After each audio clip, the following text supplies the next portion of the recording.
Advisory Committee is now called to order. Moderator, can you please call the roll? When I call your name, please respond present. Chair Vesterling. Present. Vice Chair Payan. Present. Member Beck. Present. Member Broad. Present. Member Cohen. Member Halpern Felsher. Member Heidelbach. Present. Member Huynh. Member Levine. Present. Member Perry. Present. Member Polson. Member Ramirez. Present. Member Smith. Present. We have quorum. Great. Thank you, moderator. All right, moving on to item number 2, which is the March minutes. Our second item on the agenda is the adoption of the meeting minutes from our March 2026 meeting. At this time, I'd like to hold for discussion. Members, does anybody have any suggested edits or want to make any motion to approve the minutes as drafted?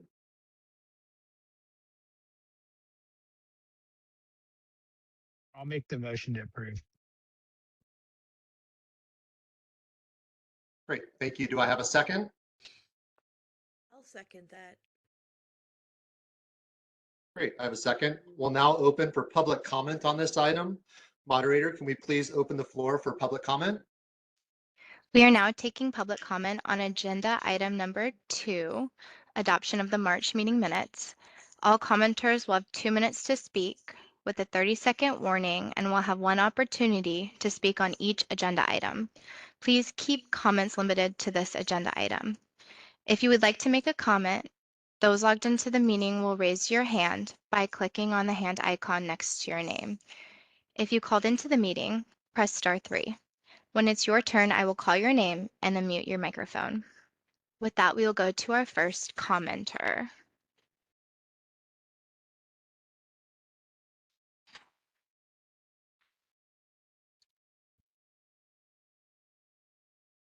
All right, seeing no comments, last call for public comment on agenda item number 2, adoption of the March meeting minutes. Chair, I see no requests for comment. Would you like to close public comment? Yes, please. Can we close public comment? Public comment for agenda item number 2, adoption of the March meeting minutes, is now closed. Great, thank you, moderator. Can we please call the roll? When I call your name, please respond yes. Chair Vesterling, Yes. Vice Chair Payan, Yes. Member Beck, Yes. Member Broad, Aye. Member Cohen, Yes. Member Halpern Felsher, Member Heidelbach, Aye. Member Huynh, Member Levine, Yes. Member Perry, Yes. Member Polson, Aye. Member Ramirez, Yes. Member Smith. Abstain. I wasn't present. The motion to adopt the March meeting minutes passes. Excellent. Thank you, moderator, and thank you, members. All right, moving on to item number 3, which is public comment for items that are not on the agenda. General public comment for items that aren't on the agenda. Commenters, I would remind you that any comments for items that are coming up later on the agenda should be held until that time. Moderator, can we please open for public comment for items that are not on today's agenda, please? We are now taking public comment on agenda item number 3, items not on the agenda. All commenters will have 2 minutes to speak with a 30-second warning and will have 1 opportunity to speak on each agenda item. Please keep comments limited to this agenda item. If you would like to make a comment, those logged into the meeting will raise your hand by clicking on the hand icon next to your name. If you called into the meeting, press *3. When it's your turn, I will call your name and unmute your microphone. With that, we will go to our first commenter. Call-in user number 9, you are now unmuted. Hi, my name is Madison, and I am a mother of 3 young children.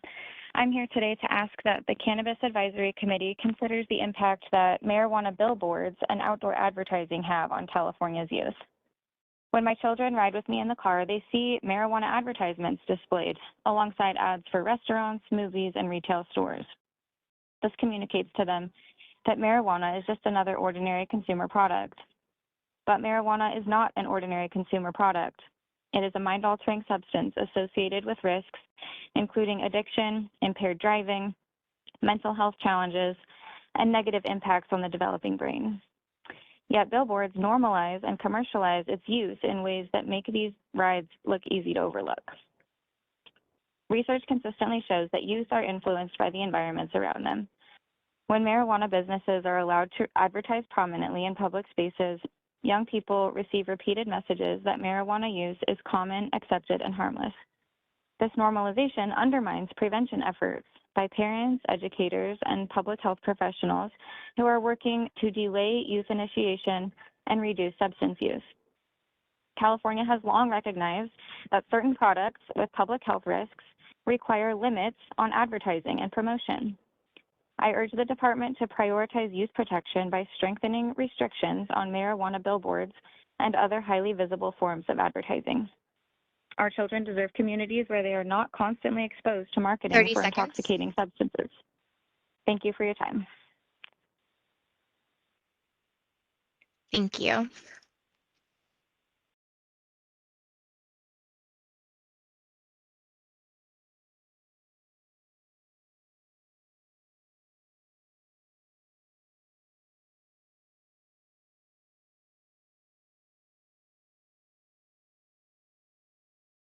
Last call for public comment on agenda item number 3, items not on the agenda.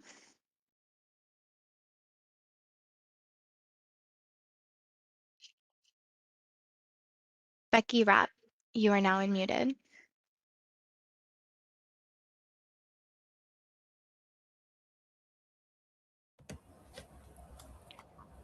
Becky, are you there for public comment? Yes, I am. Sorry about that. Today I am I'm calling in to ask you to please speak to the state assembly, publicly make a statement against AB 2697 that would allow marijuana storefronts to operate drive-through sales. This is a serious public health threat. There is nothing in the bill that states that children are not to be in the car. That means that a consumer could drive through a pot shop, potentially buy products with children present and in the car. This is a serious public health concern as this is moving through the assembly right now. And it would be really, really great if the Department of Cannabis Control could write a statement asking the state to deny this assembly bill. Thank you. Thank you.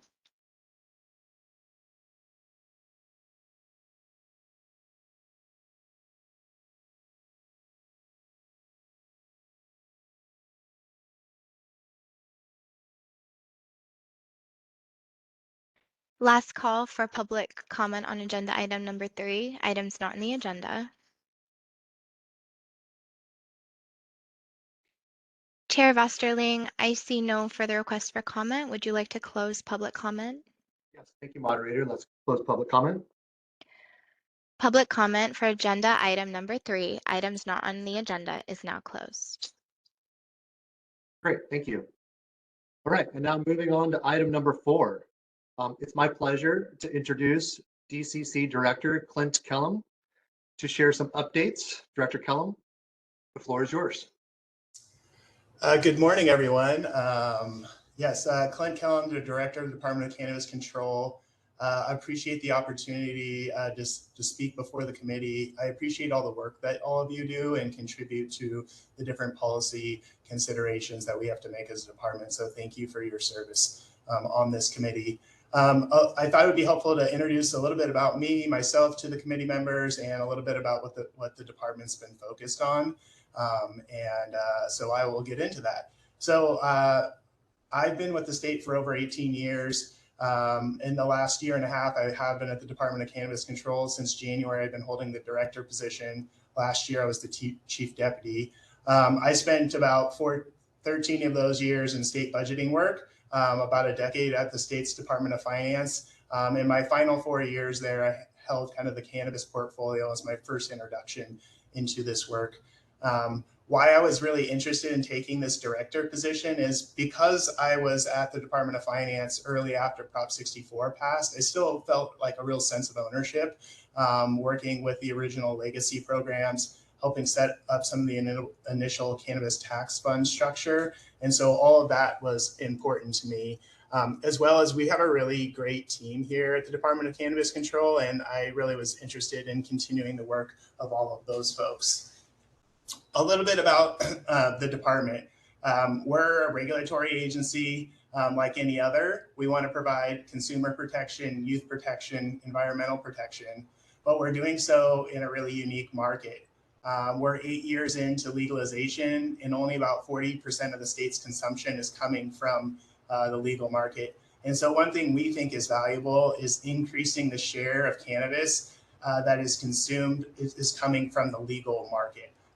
That provides tested product, environmental protections, labor standards, consumer safeguards. This does not mean we're looking for increased consumption in any way, but we do want to shift the consumption that is happening into the legal market where those protections exist. And so we have like 4 core areas that you'll actually hear a little bit more about in our strategic plan. These are embedded in there as well. But we're focused on ensuring trusted and safe product. That's like standard regulatory work, maybe a little more unique in that we have a lot of inversion and diversion. That's important to the work we do. We've been implementing our pesticide regulations. We won't be speaking about those today since they're in their final public comment period. We just completed the cultivation regs. And so that is really the value add, I think, in our market over the others, is that people can get a product that they can feel comfortable about using and understand the specifics about that. The second area of focus is continued pressure on the illicit market. We have about 75 sworn staff, 54 line staff. And so we are fortunate that it appears both the Assembly and the Senate have approved our budget change proposal to establish an 8-person team in the North State office to help with the expansion. It was an area of distribution and a geographic area that we didn't cover. So excited about that opportunity to kind of advance our work. Also excited about, we are not going to do this by ourselves. The local governments and there's about 611 local public safety departments, and we really have to kind of activate and energize that group.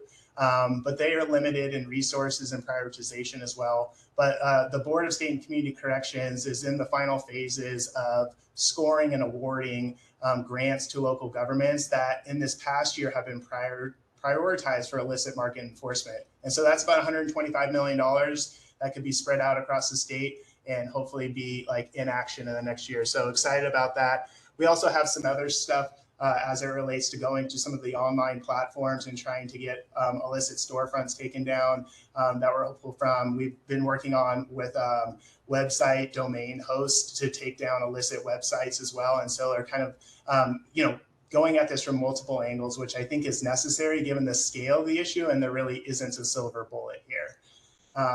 Another important one, I think, that we have some irons on the fire are increasing consumer awareness and access to legal retail options.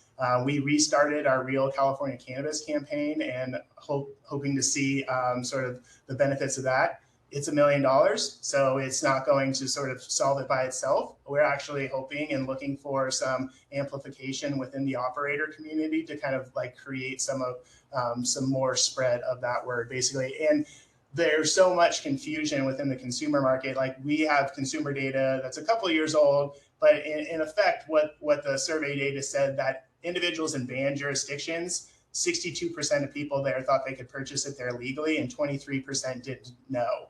And so there is a lot of confusion. And so we're just basically within that campaign trying to make sure that consumers just double check on our website that they're getting it from a legal source. Because there's a lot of complexity in local jurisdictions, intoxicating hemp, and it's just basically double check before you purchase is the simplest message we're trying to get across there.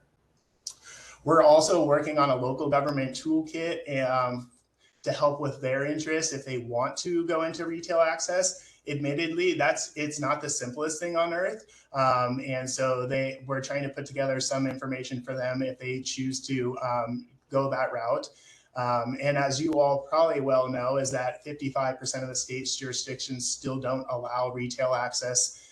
There was a Cal Poly study completed earlier this year that said, local jurisdictions that don't allow retail access are more likely to have illicit retail activity in their jurisdiction, which I think kind of lines up. And so, again, this isn't to increase consumption, but it is to get consumption from the right places so consumers have a clear path to accessing it.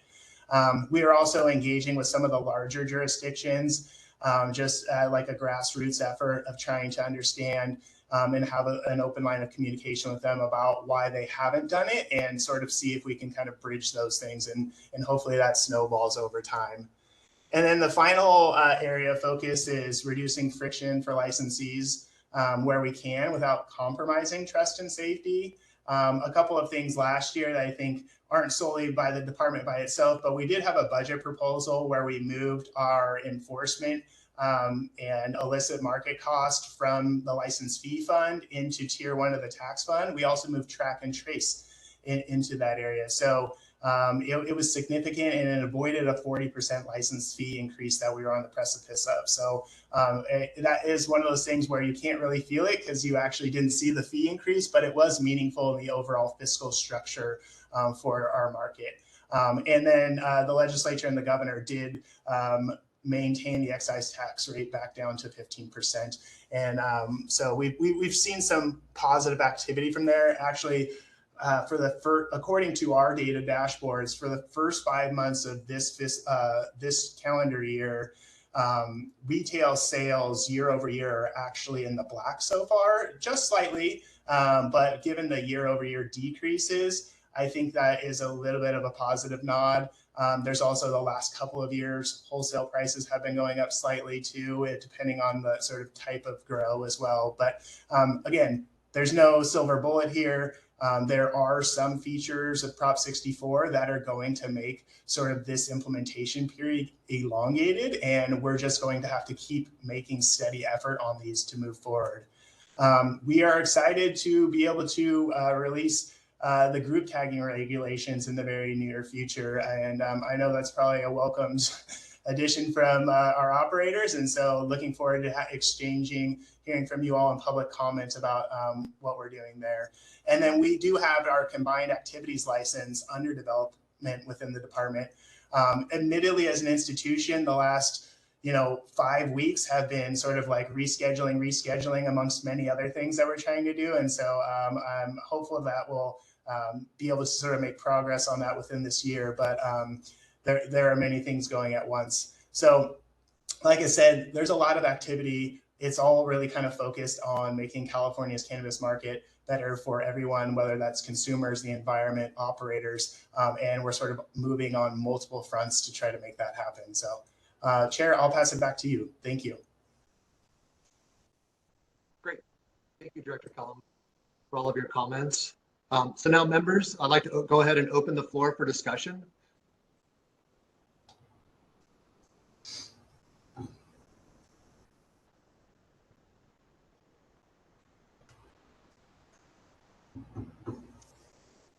Any comments amongst members? Excuse me, Chair Basterling, are you asking for comments on what we've just been presented with from Director Kellum? That's correct. Yeah, my name is Andrew Smith. I'm pleased to be a member of this advisory committee. I represent the California Agricultural Commissioners and Sealers Association for California. And, we are excited for this new role for you and the opportunity to establish greater levels of collaboration with agricultural commissioners and the Department of Pesticide Regulations on pesticide regulation in the cannabis environment. But I just wondered, outside of the regulation package, what goals or opportunities do you believe there are in collaborating with DPR and commissioners? And do you think in the future that DCC might get into the development of contracting or cooperative agreements with county ag commissioners for enforcement of regulations for cannabis cultivation mainly?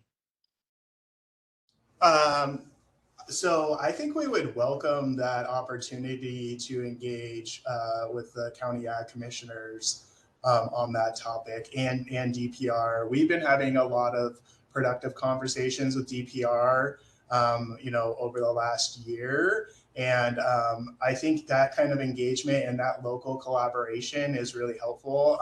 And so definitely open to discussing that with you all and having a better understanding of what that looks like. Thank you. I have another question, if that's okay. Fine with me. Wondering if nobody else does, I don't want to take up all the time. Also, with the rescheduling, I know you guys held a presentation workshop a week or so ago about the rescheduling, and wondered, if you were going to be establishing any type of like ongoing outreach or points of contact in DCC that can help licensees throughout the state navigate that as it applies to them. And if you have any ideas about like grace periods or courses or outreach and education seminars that you could extend to those cultivation licensees that may be wondering how it's going to impact them.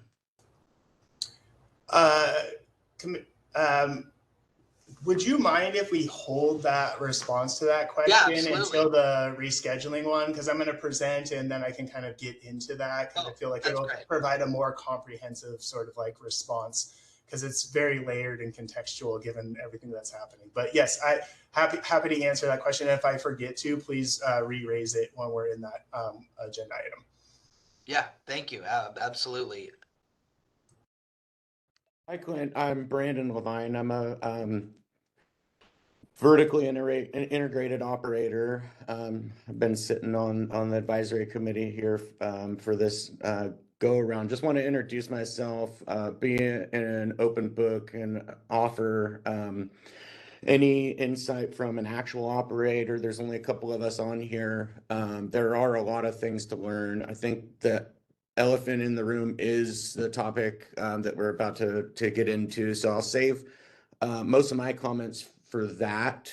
But I just want to thank you for taking on the role. This is a big role to fill and make sure that the cannabis industry has the opportunity of continuing to move forward, because clearly there are some challenges, and that's not an easy job. So thank you so much for taking it on. Thanks, Brandon. Nice to meet you. And yeah, I assume many people's interest is on the rescheduling agenda item. So happy to have a lot of dialogue there with you all. Well, I might have something that's on a topic you spoke to, and it's nice to meet you, Director Kellum. Thanks for coming. You mentioned the support for local enforcement efforts, and to my understanding, that support was broadened a bit in the last couple years, where it was allowed to be extended to counties and jurisdictions that also ban cultivation, whereas before, enforcement support had been more restricted to counties that actually have permitting programs for the cannabis supply chain. So, when we talk about banned counties, I mean, after I've done a fair amount of research on this with the support of the DCC, doing comparative studies of the ways different counties approach, and there really is a wide diversity of approaches to cultivation bans. And I know that that previous allowance or kind of stipulation that support for enforcement could only come when counties allowed cannabis-related activity. That was one of the few enticements for counties to open up, and now it's really kind of aimed at opening up retail, which makes sense for where the market is at in a lot of ways. I'm curious. You mentioned the scoring for the support for this kind of law enforcement support, and then I don't know how involved you are in that, or like what if you have any perspective on the scoring criteria. But I'm wondering if the scoring panel takes into account, whether counties actually allow realistic and affordable ways to cultivate personally or medically at the county level. And I'm also wondering if they take into account when, enforcement becomes quite contentious in counties, and oftentimes in counties across the state has resulted in lawsuits and also in pretty directed efforts to impose criminal consequences on unlicensed cultivators and impose pretty extraordinary financial consequences that in some kind of records requests have been shown to be a bit predatory. Some of that's being litigated now, so I'll say allegedly. But I'm wondering, do you take into account any of those kinds of factors when scoring for support for local law enforcement and the intensity with which they might be pursuing cultivation? So we are not the administering agency on that. We have been consulting with the Board of State and Community Corrections, who is the administering agency, and have provided sort of like support from like staff helping to score amongst many other departments. And so I don't have the scoring criteria sort of like strongly into my mental in my mind about it. I don't think so. I mean, I think when we think about the illicit market, we think about it from a scale of, right, the numbers are California produces 12.8 million pounds of cannabis, 1.4 million pounds is coming from the legal market. So there's a scale of illicit sort of production here that's massive. And it's even really California consumes 3.8 million. So there are prohibitions and incentives beyond California that are driving lots of this. And really our focus and would be our focus in sort of like engagement with these local agencies that get this money is really on the organized crime elements of this, because we're talking about organized crime groups that are moving fentanyl, do prostitution, all sorts of drugs, human trafficking, and this is just another line of business.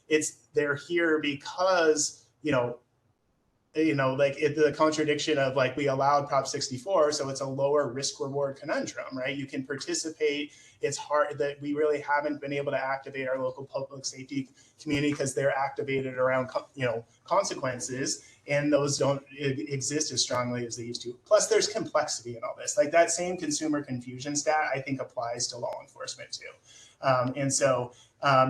No, not that I'm aware of, but I don't want to say that with certainty because I don't know for sure. But I just kind of want to give you where we are thinking about this from a topic, and sort of not, like trying to run over everybody that might have like a small scale grow. Given the scale of the issue here, and that we only have 75 people, like I don't think we're really in the need of having to look at that. We've kind of got to get a real focus point and get to these bigger areas and bigger chunks, which are these well-organized criminal groups that are moving and producing in high quantities, is really the focus of our work. Yeah, that makes a lot of sense to me. And particularly at the state level and from the state perspective, I can see that would lead to prioritization that makes a lot of good sense. I just know from research experience and spending a lot of time kind of in these counties that there can be kind of a bias towards low-hanging fruit. And the most easy kind of targets often are the most frequent targets. And, you know, we have limited information on enforcement, but in some of the more egregious cases, you know, you have, you know, in one county, close to 80–90% of the people who are cited for fines and for enforcement are coming from one particular ethnic group. And so, you know, when it becomes this kind of disproportionate enforcement, I would hope that there's some kind of accounting and also perspective on what kinds of cultivation, you know, how cultivation bans actually play out in these counties, because I think they can actually work against some of the, I think, more, you know, consistent goals of the state in terms of, you know, creating a fair system and one that doesn't just reproduce harms of the war on drugs, which at the local level sometimes can really be the case.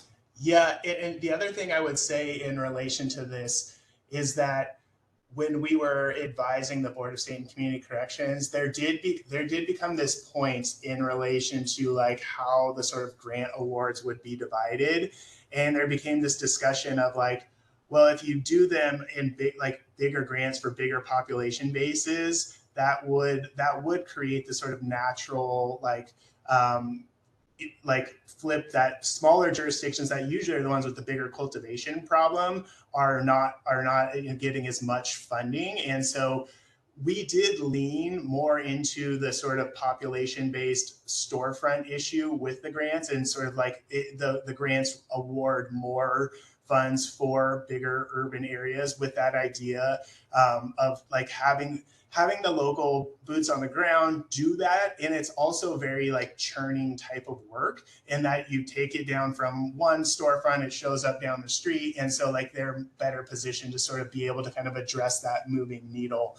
And so like the awards were not really structured with smaller cultivation jurisdictions like as the priority. Not to say they didn't get it, and not to say that they aren't challenged too, because they are. Like, you know, I mean, there are, you know, small under-resourced counties that have real challenges in this space too. And so you know, it just becomes, you're always at odds. There's always a push and pull on things. And so you know, hoping to kind of the totality of our work being a deeper, more higher level investigative apparatus to get at criminal organizations, having the boots on the ground at the local level. And then there's also a federal piece, sort of transnational piece, where they do have involvement from time to time. And so working together on those fronts to make progress. But I don't want to minimize what you're saying either in any way. I'm just sort of like piecing out that sort of how we were thinking about it when it was put together.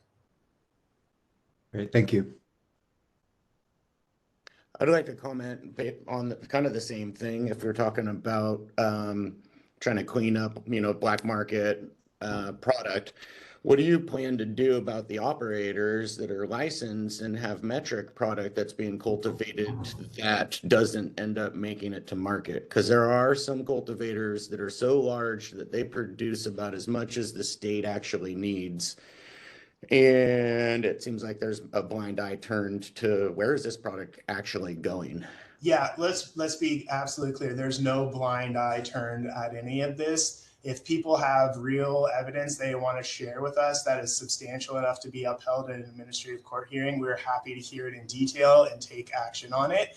We have investigative teams that are dedicated to inversion and diversion. It's just as important as the illicit market work. Yeah, if people are perpetuating the illicit market through our legal market, we are doing our best to investigate that, find it, and take action on that. We have a team dedicated to these burner distros, and we're seeing a lot of action on that. Obviously, it's an easy thing to do, so they move it to the next one, and so we're doing our best on that front. So we are dedicated to it. There always is, I think the challenge is there are sort of perceptions, and then there's evidence and facts, and we have to take, action on evidence and facts. And when those are available to us, we will take action. For sure. Thank you. I mean, part of it is also just doing the math. When you look at a facility and what it produces and you follow metric until it doesn't make it to retail. So I'm sure you guys have a whole formula for that. There's lots of different ways to look at it. And then it's like, will that hold up in court, and all of those pieces as well.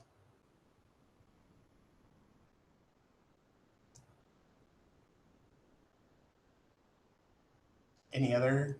Any other comments by members? Well, I'd like to just say thank you for joining us today on the CAC and giving us the opportunity to have a conversation with you. Scott Vasterling, I'm a licensed cultivator up here in Humboldt and Brand. And two of the things that you mentioned, I thought really were kind of buzzwords for me. One is increasing access. I think that that's something that we can all agree on to licensed, taxed, and tested product across the state. And then the second thing is group tagging. That's been something we've been talking about for a long, long time. So whatever we can do to get that across the line, time is money, and it would be a huge help to our cultivation community to get this group tagging across the line. So I appreciate your commitment to that. Thank you. Are there any other comments by members before we move to public comment? Chair, I have one comment. Hi, Director Kellum. I'm Sarah Pyan. I am the vice chair of the committee. I've been in the industry for almost 2 decades. I started in retail and now work in media and also in education. I've taught at many universities. I'm really excited to have you here and to see what kind of change we can bring. I also feel very positive about the work that you're looking to do to get everybody participating in the legal market, because as we hear in public comment, there's a lot of worries about youth access. When we have everyone participating in the legal market, we don't have the opportunities for youth to have access to cannabis. And also, I'm really hoping that you'll look for ways for both cultivators and retail to be able to survive in a scalable way in this industry, because they are really, it's a really hard time. Even though it is getting better, as you said, it's still not where we need it to be so that people can actually have, really fruitful businesses, and these businesses employ people in their areas, and they pay taxes and they support their communities. And it's really important that we have a more local wealth. So thank you so much.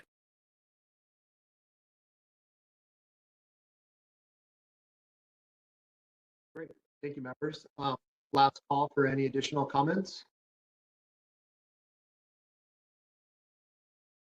All right, hearing none. Moderator, I'd now like to open for public comments.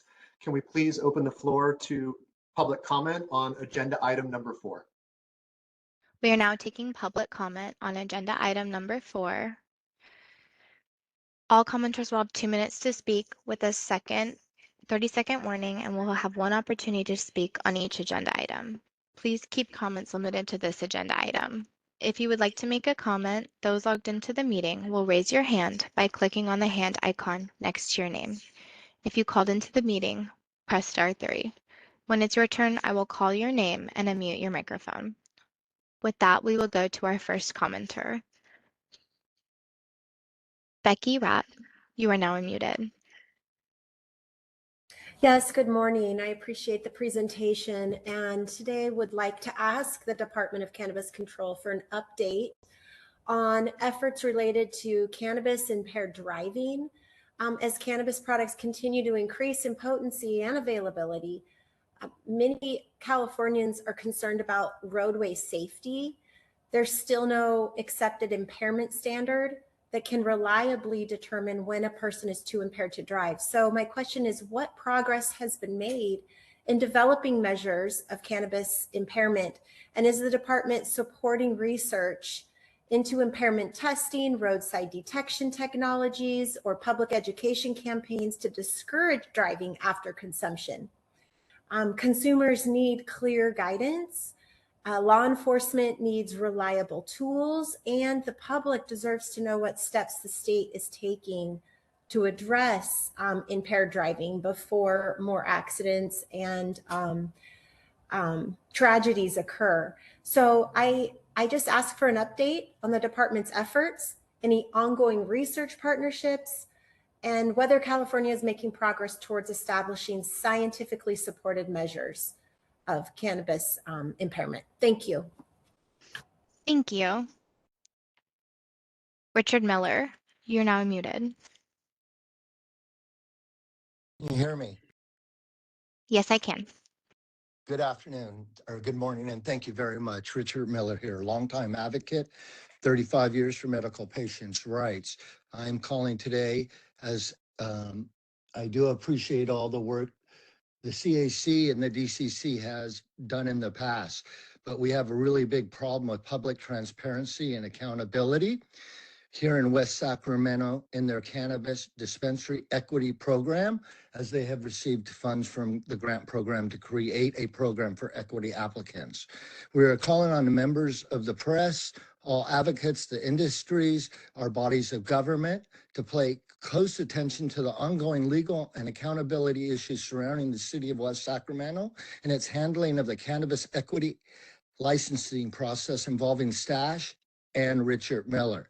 The case represents a growing and deeply concerning pattern occurring throughout California, where cannabis equity programs originally created to repair the harms caused by the failed war on drugs are instead being manipulated, delayed, obstructed, and abandoned after applicants have already invested substantial financial resources and received approval.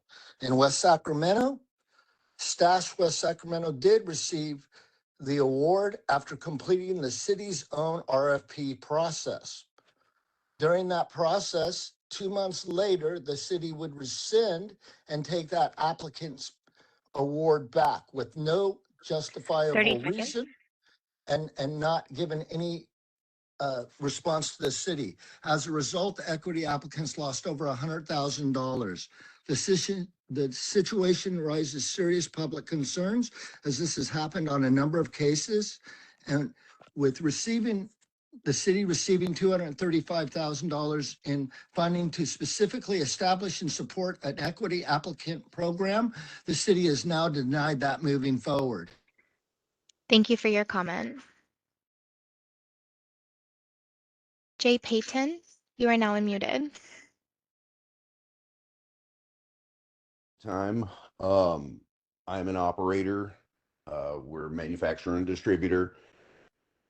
Clint mentioned pesticides in his presentation. And I just wanted to comment that he said that we only use about a 12th of what the industry creates in the legal market. The purpose of using pesticides is to harvest more. So in a system that has zero penalty or accountability for using pesticides, I think that the DCC is really leaving behind an easy method of enforcement. And ultimately, it's the people in the middle, the manufacturers, who have to pay the cost and accountability of that pesticide. We have to pay for that. Like we can't go back and get any kind of remuneration whenever someone gives us dirty material that they promised was clean. And there's no penalties from the regulator. So I think in a world where we don't need more cannabis and we're worried about pesticides, creating some sort of penalty structure that prevents cultivators from continually using banned chemicals is highly appropriate. And I really think it's a major loss that something hasn't been done to this point. No penalties for using pesticides. Just seems like a weird, a weird missing piece 30 in seconds. 30 seconds. such a comprehensive, regulatory environment. I appreciate the time. Thank you for your comment. This is a friendly reminder that we are only taking public comment on the introduction and updates from DCC Director Clint Kellum. Judy Nelson, you are now unmuted.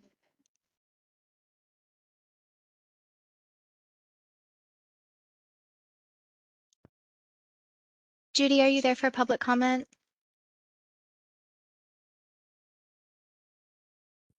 All right, we'll circle back with you. Yvette, you are now unmuted for public comment. You hear me? Yes. Okay, good morning. I'm going to direct this to Director Kellum. I'm an attorney in the cannabis space in Southern California and have been involved in the regulatory scheme since the very beginning. As Director Kellum talked about enforcement or lack of enforcement, What I have observed over the 8 years is that there is no enforcement. The illicit market is thriving much better than the legal regulated market of licensees. And I've been on these CAC meetings for years. And what I have found is that we give public comment, but we don't get any response to things. And as such, I stopped listening to them because we don't get follow through from you folks. When you have police officers that are high in the ranks sit in committees and say cannabis is not a priority, but yet they're getting lots of money, millions of dollars for enforcement, and nothing happens. Why do you, as the state, continue to do that if you are monitoring, if you are assisting local jurisdictions, and I'm speaking of LA in particular? It's not happening. You guys are giving money for what reason? The cannabis industry will continue to struggle as it's struggling now. Retailers 30 will seconds. continue to suffer as a result of a lack of oversight enforcement.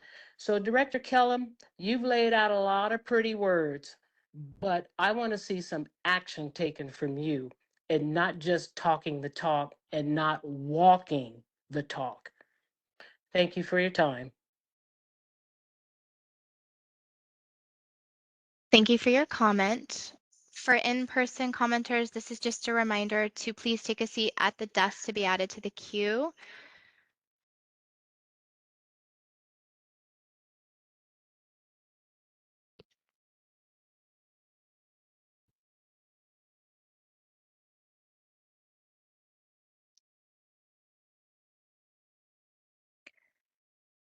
Last call for public comment on agenda item number 4, introduction and updates from DCC Director Clint Kellum.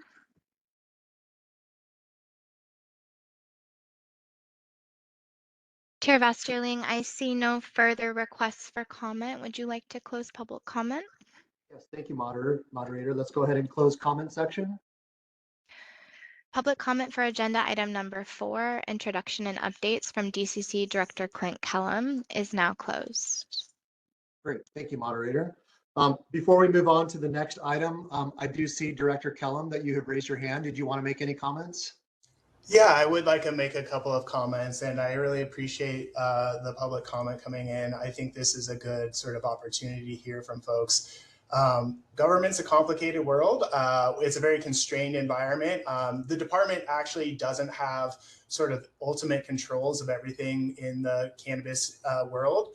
There's the Department of Tax and Fee Administration that handles taxes. The local governments play an important role here. I think a couple people mentioned we actually have no control over the local governments in that way. They're their own sort of independent government bodies, and so they kind of play out their processes. So I think it's important to sort of note that context in the world we live in. We're collaborating with other agencies, but there isn't sort of a command and control structure.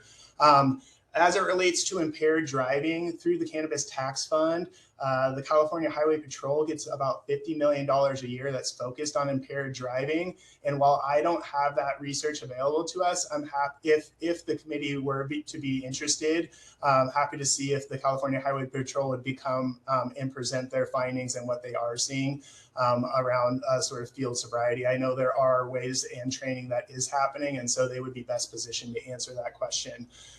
As it relates to pesticide enforcement, when we do see, in our compliance work, pesticide tests, we do recall products, and we have done so in the past year. I think a really foundational one is really a collaboration included like ag commissioners, law enforcement, and our own compliance staff last year, where we destroyed $125 million worth of cultivated licensed product that had unregistered pesticides applied to the plants. And so that work is happening, and sometimes it's not readily available in your face, but there is actually work happening. And so there are steady efforts on that front. And then when we talk about enforcement, I agree. There's more to be done, and there is, and we're going to continue making progress on that. But in last year, our department and CDFW has an equivalent amount of sworn staff and is focused on outdoor cultivation. We conducted about 1,200 search warrants and destroyed and seized about $3 billion worth of products. So there is action, there is activity. I could totally understand the frustration, but I just want to be clear that there is effort going into all of these pieces. Great, thank you, Director Kellum, for those comments. And now we'll go ahead and move on to agenda item number 5. I'd like to welcome DCC Specialist Jeanette Novinsky for a presentation on the DCC strategic plan. Ms. Novinsky, the floor is now yours. Thank you, Chair Vasterling. Let me share my screen real quick. Let's see. Here we go. Can everyone see my screen? Looks great, Jeanette. Great, thank you. So good morning, everyone. Thanks for the opportunity to share our new strategic plan. I work with Clint in the executive division, and I help facilitate the development and implementation of the strategic plan alongside with our executive team. So today I'll provide a high-level overview of the plan, including the priorities and key focus areas that we'll work on in the next 5 years. Additional details are included in the meeting materials. So our strategic plan provides a framework to guide organizational priorities, decision-making, and progress over the next 5 years.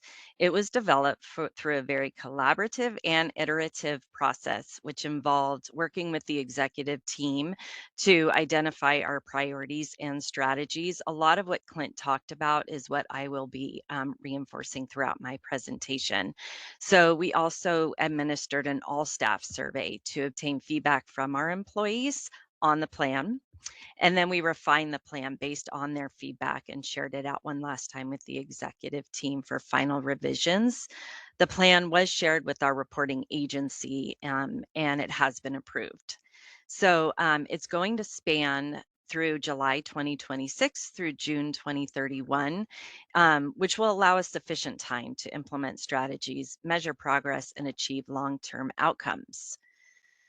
So our strategic plan is centered around 5 priorities. Within each priority, we have strategies, which are referred to as strategic focus measures throughout this strategic focus areas throughout this presentation that'll help guide our work and measure our progress. So 4 of the 5 priorities, they align with the pillars that we established to help focus our efforts and guide decision making. So we have what you see on this screen, our trusted and safe products, sustained pressure on the illicit market, access and awareness, empowering consumers and communities, and reduced friction for licensees without compromising consumer trust and safety. And then in addition to these 4 pillars, we also included organizational culture as a 5th priority. And this priority was carried forward from our last strategic plan, really to reinforce the importance of fostering a positive, engaged, and high-performing workforce. Investing in our workforce helps ensure we have the talent, engagement, and organizational capacity needed to advance our strategic priorities. So before we discuss each priority in more detail, I just wanted to provide an overview of our mission, vision, and values that help guide our work. So our mission is to advance and facilitate a well-regulated legal cannabis market that benefits all Californians. This reflects our responsibility not only as regulator, but also as a department that supports a functioning legal market while protecting the public interest. And then our vision describes the long-term future we are working toward, which is a safe, sustainable, and equitable cannabis market that serves as an example for the world. The priorities and strategies included in the strategic plan are intended to help us move forward or closer to the vision over the next 5 years. And then we have our values. So our values define how we carry out our work and interact with one another, our stakeholders, and the communities we serve. So as you see laid out on this, this slide, we have integrity, fairness, innovation, knowledge, collaboration, and support. These values reflect our commitment to public service, integrity, fairness, and accountability in everything we do. They emphasize the importance of innovation, continuous learning, collaboration, and diverse perspectives while fostering a respectful and supportive workplace. So now we'll turn to our first strategic priority and the strategies that will help advance it. So our first strategic priority is trusted and safe products. This priority focuses on ensuring that cannabis products in California are subject to testing and regulatory oversight designed to reduce risk and build confidence in the legal market. The focus areas for this priority include responsible licensing, compliance and product integrity throughout the supply chain, reliable laboratory oversight, and efforts to prevent inversion and diversion. Our second priority is sustained pressure on the illicit market. This priority reflects the department's commitment to protecting public health and safety, as well as the integrity of the legal cannabis market by actively disrupting illicit market activity. So the focus areas for this priority center on coordinating enforcement, strategic use of intelligence and resources, and public awareness efforts aimed at reducing the impacts of the illicit market. Our third strategic priority is access and awareness, empowering consumers and communities. This priority focuses on promoting responsible access to legal cannabis and empowering consumers with the information they need to make informed choices. So the focus areas for this priority center on increasing consumer awareness and education, expanding access to the legal market, understanding barriers to retail access, and promoting responsible consumption and safe storage practices. Our fourth strategic priority is reduced friction for licensees without compromising consumer trust and safety. So this priority reflects the department's commitment to reducing unnecessary burdens on licensees while maintaining high standards for public health safety. The focus areas for this priority center on making it easier for licensees to navigate regulatory requirements, improving efficiency while maintaining safety and compliance, enhancing tools and resources, advancing responsive regulatory practices, and supporting equity licensees and participation to the legal market. And then our final strategic priority is organizational culture, a value-driven, high-performing workforce. This priority focuses on fostering a resilient, inclusive, and innovative organizational culture that supports the department's mission and values.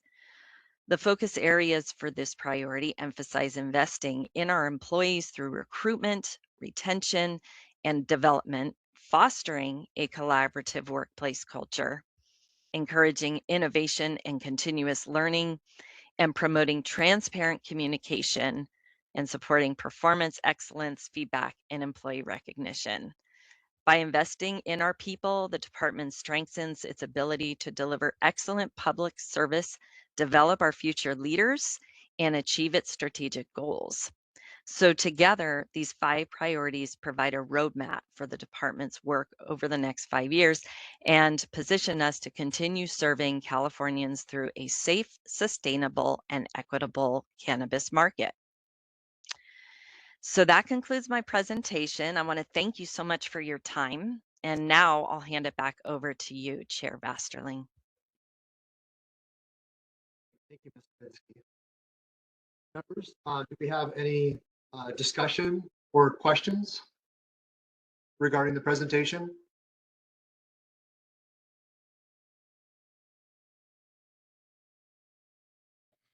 Looks like you had answered some of the concerns of our earlier conversation. So this is a good follow-up to see that this is already in motion and that you guys are taking action.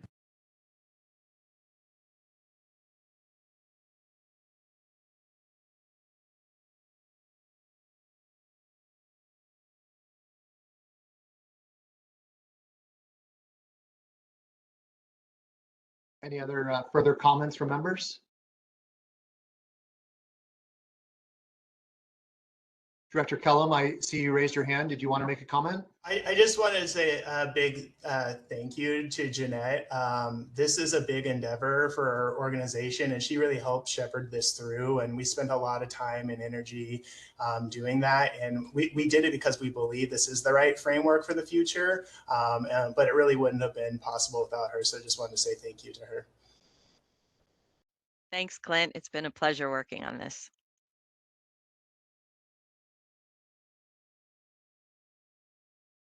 No more comments for discussion amongst members. Moderator, can we go ahead and please open the floor for public comment? We are now taking public comment on agenda item number 5, the DCC 2026 Strategic Plan Update. All commenters will have 2 minutes to speak with a 30-second warning and will have 1 opportunity to speak on each agenda item. Please keep comments limited to this agenda item. If you would like to make a comment, those logged into the meeting will raise your hand by clicking on the hand icon next to your name. If you called into the meeting, press *3. When it's your turn, I will call your name and unmute your microphone. With that, we will go to our first commentor. Right, we have an in-person public comment. Will you please state your name before making your comment? And hold on just a minute so I can unmute the microphone. Where is this?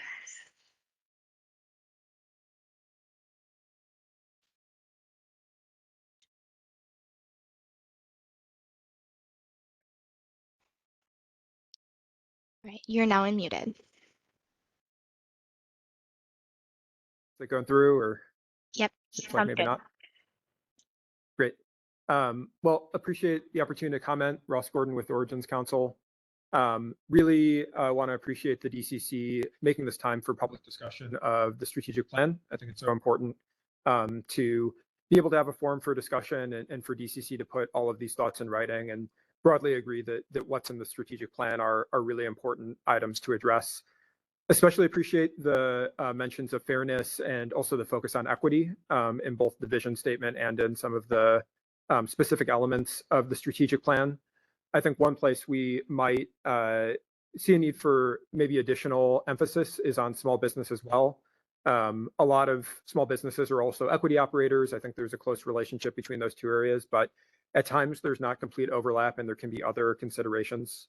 And we feel like this is going to become particularly important as we look ahead to rescheduling and federal policy issues in terms of the department's role in promoting our small and equity licensees, and looking forward to talking about that on the next agenda item.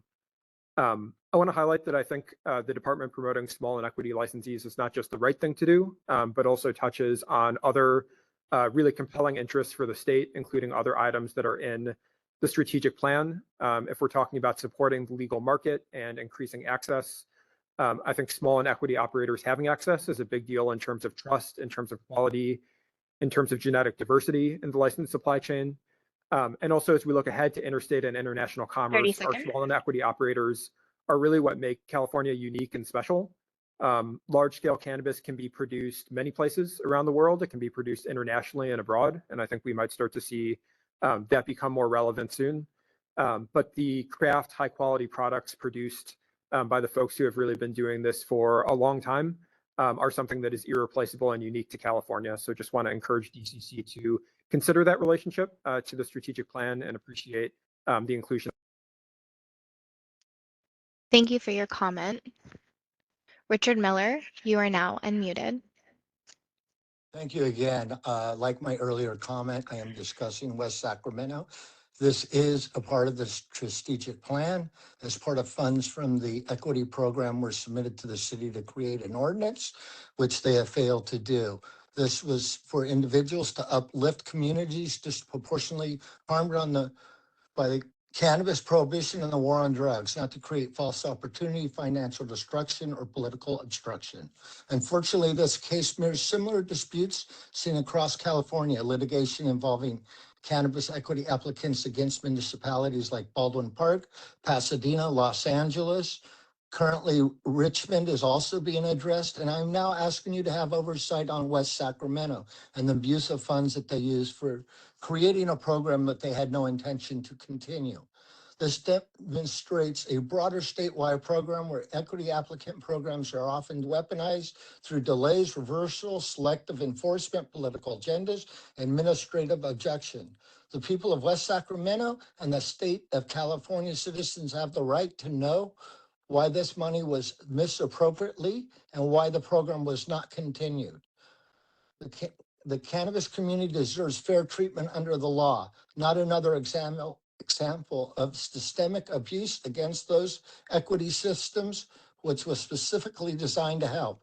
We are asking members of this committee and the DCC to please investigate this matter thoroughly and bring public 30 transparency seconds. and accountability to actions of the West Sacramento City Council, and to provide this program that was awarded and then systematically taken back after the award had already been issued. I thank you for your time. Thank you for your comment.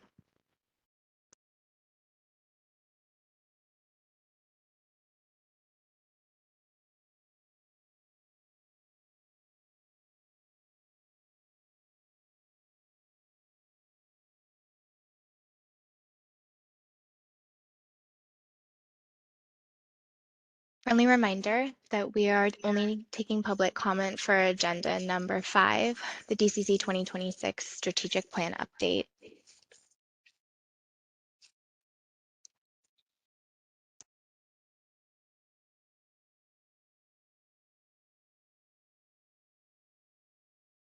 Corrine Powell, you are now unmuted.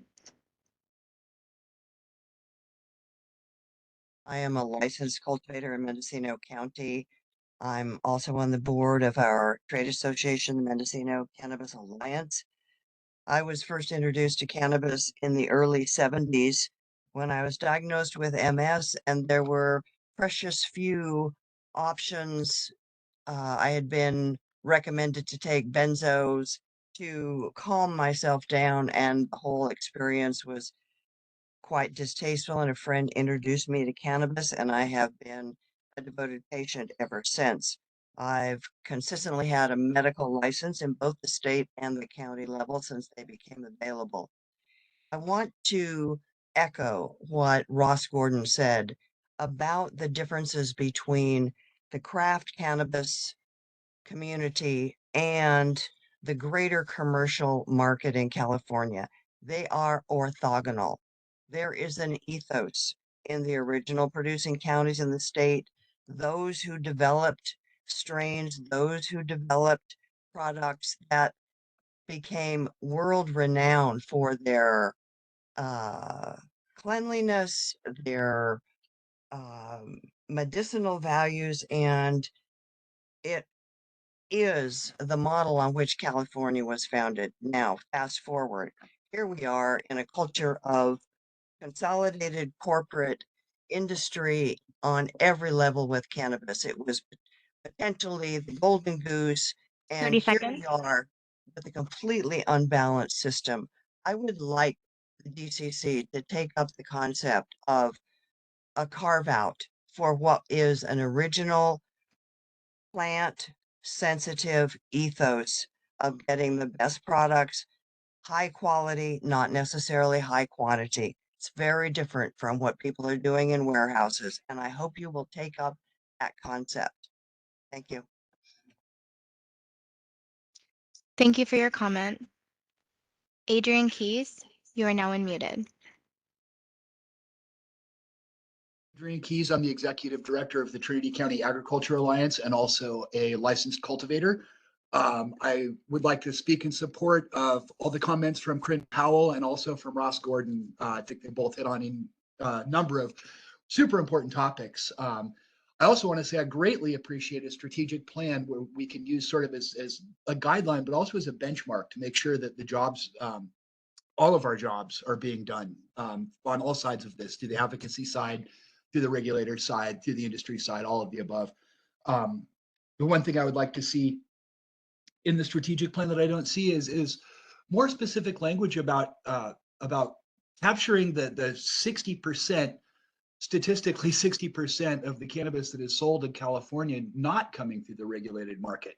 That could be done through increasing access to medical cannabis, both through any means possible. I'm not going to get into policy at this moment, but I think supporting what Corinne had just said, it is my belief that a lot of the people who are purchasing their cannabis outside of the marketplace, the regulated marketplace, are doing so because the products that they need are not available in the regulated marketplace because of the way that the marketplace itself is structured. It doesn't create space.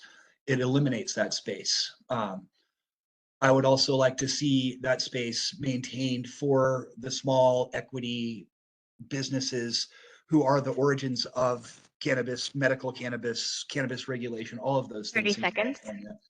California. Many of us have worked very, very hard for a very, very long time to provide clean cannabis products to medical patients and to recreational consumers.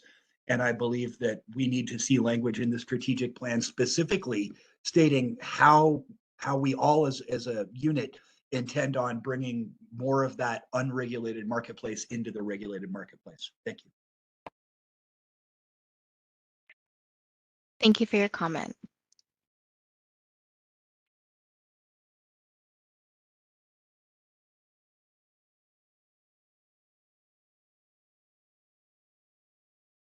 Last call for public comment on agenda item number 5, the DCC 2026 strategic plan update.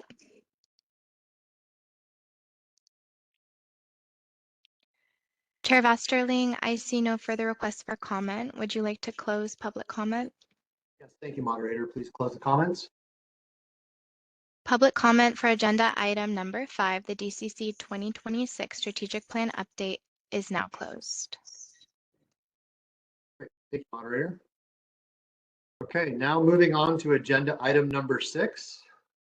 I'd once again like to invite DCC Director Clint Kellum to kick off our discussion on federal rescheduling of cannabis. Director Kellum, the floor is now yours.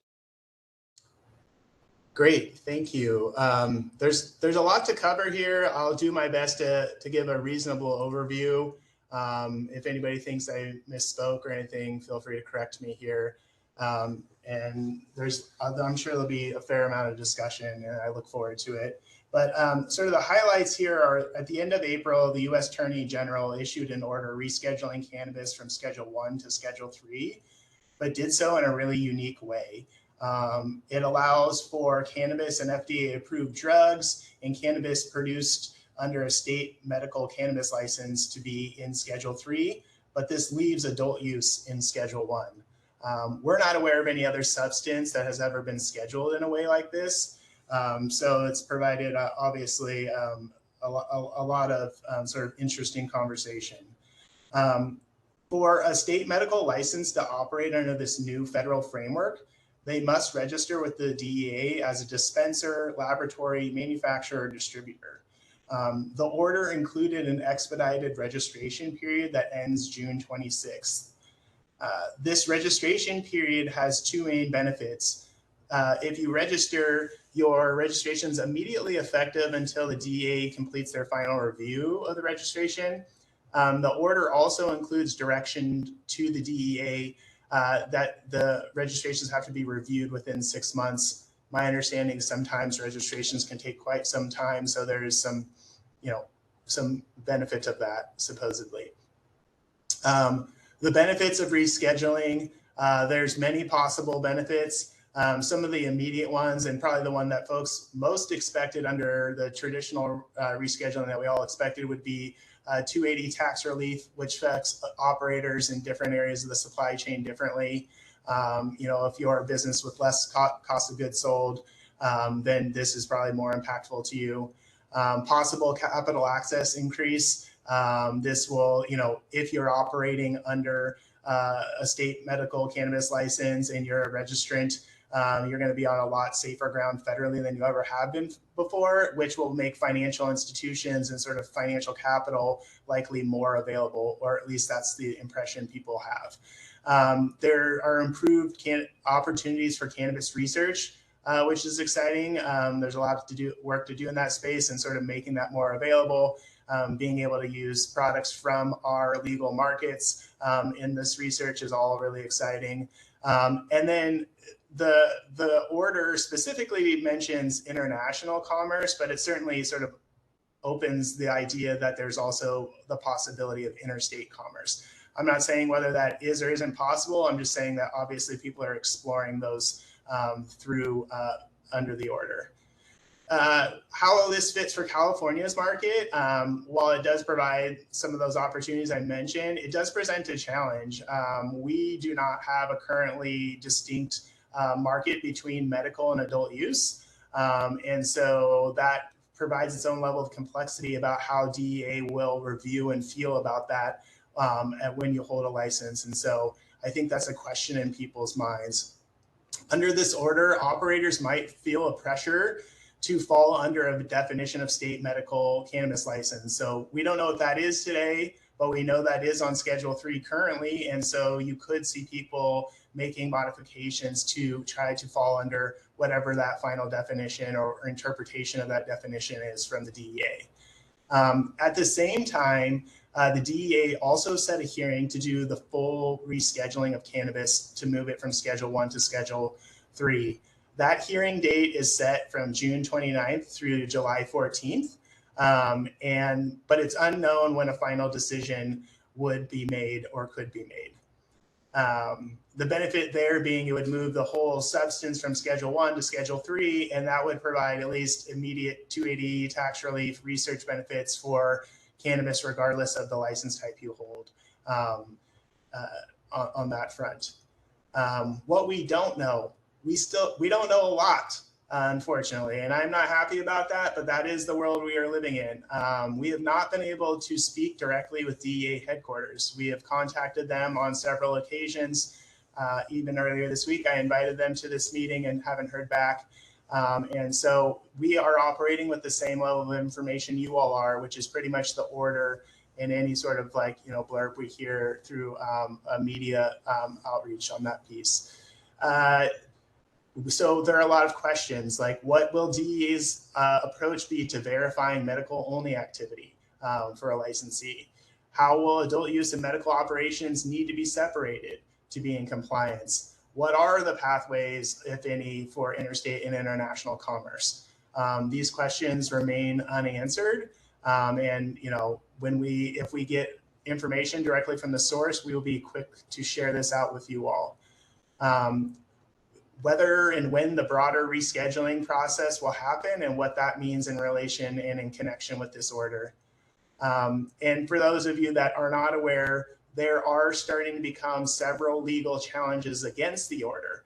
And so that provides a certain level of uncertainty on whether the order would be stayed or potentially overturned. That is all going on as people have to register, as we have this other DEA hearing. And so there's just layers of complexity on all of this, I think is the sort of message I'm trying to get across. As a department, our sort of like immediate focus has been removing friction from operators if they want to register. To be clear, we are not recommending that operators register. That's up to each individual. But because of the way our market has worked to date, where sort of that medical designation has been sort of less significant, we've done two big things. We put out an expedited process allows folks to add a medical designation to their license. And so that process, I think we released in early May. We actually have emergency regulations that we hope for approval for in the very, very near future, which would allow a retailer to create a separate legal entity with identical ownership to hold a medical license separate from their adult use license. The reason that is important is that the license designation within the supply chain hasn't been important to date, because as an adult use licensee, you can work with a medicinal licensee or an adult use and medicinal licensee, and there are no layers to that. At retail, because about 95% of our sales are from the adult use market, you need to hold that adult use to be able to do that activity to date. And so what we heard from certain retailers was an interest in being able to create that legal separation for the registration process. So the piece that I would say here is that there's lots of complexity to making that operational. And so our regulations really kind of allow us to do the initial steps of that. But there's going to be a lot of work, whether it's through guidance, regulation, or future statutory changes to ultimately make that operational. I also think that that is something that gets joined into like the broader discussion of as we take in more information about how to make the market potentially more accessible for 280E relief and those types of things. In my mind, there are 4 pieces of critical information that are amongst others that will probably come up that are outstanding. Direct guidance from DAA on any of this could change how we approach things and how you all approach things. The IRS guidance as it relates to 280E tax relief and like what that means and how to be compliant with that. The actual DEA rescheduling hearing scheduled for the end of June. And then also these legal challenges to the order and sort of like what that would mean as well. And so I think those are all data points to that piece. We did submit a written recommendation to the DEA to request that they reschedule cannabis from Schedule 1 to Schedule 3 in its entirety. Which we thought provided its own sort of tax benefits to everyone and obviously seems to follow the sort of normal path in addition to many other benefits of providing, cooperative federalism and working together on some of these bigger problems that are hard to do in a prohibition environment. So with that, I will pass it back to you, Chair, and appreciate everybody, letting me say that. Thank you, Director Kellum, for all those comments. All right, at this time, I'd like to go ahead and open it to members for any questions or discussion related to agenda item number 6. Yeah, this is Andrew. Really appreciate the sharing of the information about it and kind of addressing that, there will be substantial outreach provided. I think that's what the licensed entities in the state are really going to need is this level of certainty around what they're able to do and what they might be able to do with registration. Feel like that's our role as public officials is to provide certainty to our industries that whatever path they choose, they're not going to be, found non-compliant or then, face enforcement actions for trying to do the right thing. And so I really appreciate that. The agency is going to be working to provide outreach and help cultivation licensees figure out how they're gonna manage, as well as distributors and manufacturers and retailers. So thank you. Yeah, I think this is the first forum sort of broadly, but we've been meeting with various associations, taking in information as it comes in through public comment periods. We've been trying to put information out through sort of our email communication about what we do know. I think what my folks have said, the risk of having these broader forums right now is that unfortunately what I'm able to say most often is we don't know. And I know that's super frustrating. And if I had a magic wand, I would make that different. But this is a federal agency that is administering it. And we are trying, even our National Regulators Association, we've been meeting and no one's had any success sort of engaging directly with headquarters, including who our executive director, who I think is very well positioned to be advising the DEA, given the breadth of what they have to consider across all these state programs. And so I know they have their own challenges. They have a big order that they're trying to implement quickly. And so I'm just pointing out that absent those facts, it's really hard for us to advise you all in any coherent way and would not want to pretend that we have any more certainty than we do. This is Member Heidelbach. Director Kellum, thank you for this update. This might fall into the bucket of we don't know yet, but I'm curious if you've have any thoughts. When you reference creating a mirrored license, so creating a medicinal license, and in certain cities that we operate, there's a set number of licenses. Do we know or have any feedback from the cities whether or not they would allow an additional license to operate whether it is the same operator, but not under adult use medicinal instead? We don't know that, and that was actually part of the reason how we constructed the regulations, was to sort of allow for that opportunity to take place. We did hold a listening session with our local government contact list last week, specifically on the emergency regulations, sort of thinking that this would be a challenge point.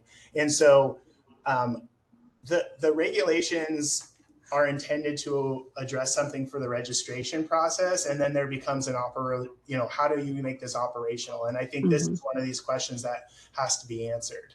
And ultimately, so it's not foolproof in that way, but it is an opportunity for someone that feels like this is what they need to register. It could at least provides that in the immediate term. I think there are questions about the operational nature of them that will take time. Great. Thank you. I think I'll chime in again. This is Brandon Levine, the CEO of Mercy Wellness. I appreciate the department's effort to address the challenges created by the federal Schedule III rescheduling. However, I believe the proposed adult and medical license separation framework creates a solution that looks workable on paper, but may not work in practice. The proposal assumes operator can simply create a second corporation, obtain a second medical license, a second bank account, and everything that comes along with running a completely separate company. But the reality is that most California cities approved one operator, one permit, and one legal entity, and one retail location. The DCC can issue a second state license. It cannot issue a second local permit. As written, many operators could spend significant time and money creating new corporations, new licenses, restructuring operations, updating compliance systems, and hiring legal counsel, only to discover that their city or county does not authorize the second entity or the use of the second entity at the same location. The result is an operator could hold a valid state license and still be unable to make a single sale. For many operators, this is not theoretical concern, it's a real business risk. Over the last decade, California operators have invested billions of dollars into facilities, employee compliance programs, scrutiny systems, local permits, community partnerships. These businesses were built under rules that encourage long-term investment and regulatory stability. We should be careful about adopting this framework that's proposed to require operators to completely rebuild their business from the ground up when there may be a simpler alternative. I wrote a proposal and I sent it into Jacqueline. I believe California should explore a streamlined statewide medical authorization framework that preserves the existing licenses, the existing permits, and the existing business. Rather than forcing operators to create thousands of new corporations, California should consider treating regulated cannabis transactions as medical transactions through a standardized point-of-sale authorization process. Under this approach, existing retailers remain open and operational, existing local permits remain valid, existing infrastructure remains in place, consumers maintain access, operators gain a clear path towards federal compliance, regulatory complexity is reduced rather than expanded. The department's proposal adds layers of structure. Our proposal, or there's a couple of names on it, simplifies the structure. The department's proposal requires new entities, new approvals, potentially new local action. Our proposal works with the business's permits infrastructure that already exists. I believe that we should consider the economic consequences of the proposed framework by the DCC. Large, well-capitalized organizations have the resources to create new entities, navigate the complexity, and absorb the costs associated with restructuring. Most independent California operators do not have this luxury. So I'm not suggesting this was the DCC's intention. However, we should recognize the practical effect of these regulations could be increased market consolidation, reduce opportunities for the independent operators who have built the cannabis industry since the beginning. California's regulatory framework should encourage compliance while preserving competition, protecting existing investments, and supporting the businesses that have spent years building this current framework. I don't need to go all through this, but I think that it's something that we can all work on together. I would like, before a decision is made with the current proposal, that we look at this as a real viable option. And what I had put together, and I can share it with the group, is a very streamlined plan to keep everything in motion. What I'm worried about is that this was a big plan by Big Pharma to push out all of the small and local operators where they just can't afford to stay in business, and then big corporations can come pick up assets, pennies on the dollar. And when I think there is a solution that can be adopted fairly quickly and easily. Thank you. Yeah, I thank you for the thorough comments there. I think you rightly point out that the emergency regulations, and if someone were to go through that, does present some level of risk, and we wouldn't suggest otherwise, and or complexity and ability. We're not, again, suggesting that people must do that or they should do that. This is also not our ultimate end solution. We're done talking about that.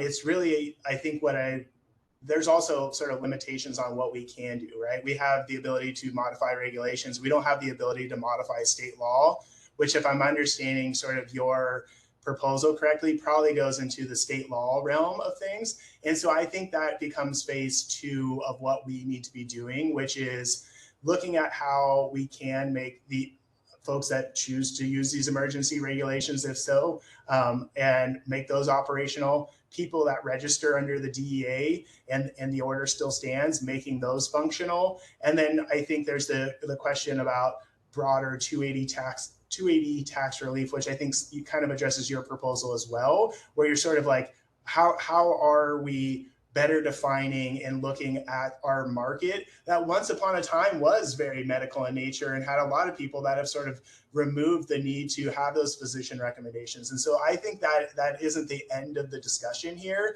They're one piece. We're cadencing them in the way we have authority and where we see as they fit for the registration process. But there are limitations on what we can do now and all of those pieces. But I don't think it's the end of the discussion. We're really weeks, months, and years into how we're going to have to collaborate on this issue. And so we're ready to do that with you all. I think the current proposal doesn't allow for a path forward for most, just because of the local jurisdictions. They still have governance over the operators. So I couldn't just go open up a medical clinic without going and getting a use permit from the city. And if there was only 2 of them allowed and they are already issued, I would not be able to go get a use permit for that particular use. So we're going to run into probably every jurisdiction at this moment in time does not have a path forward for this. I would agree. That's why it remains an item that needs to be addressed. There is not an immediate solution to that, but I think there could be dialogue and discussion with local jurisdictions about a solution to it. Whether we cannot force their hand, but that is ultimately something that we would continue to discuss. Thank you. Yeah, I guess this might fall along some of the same lines, but I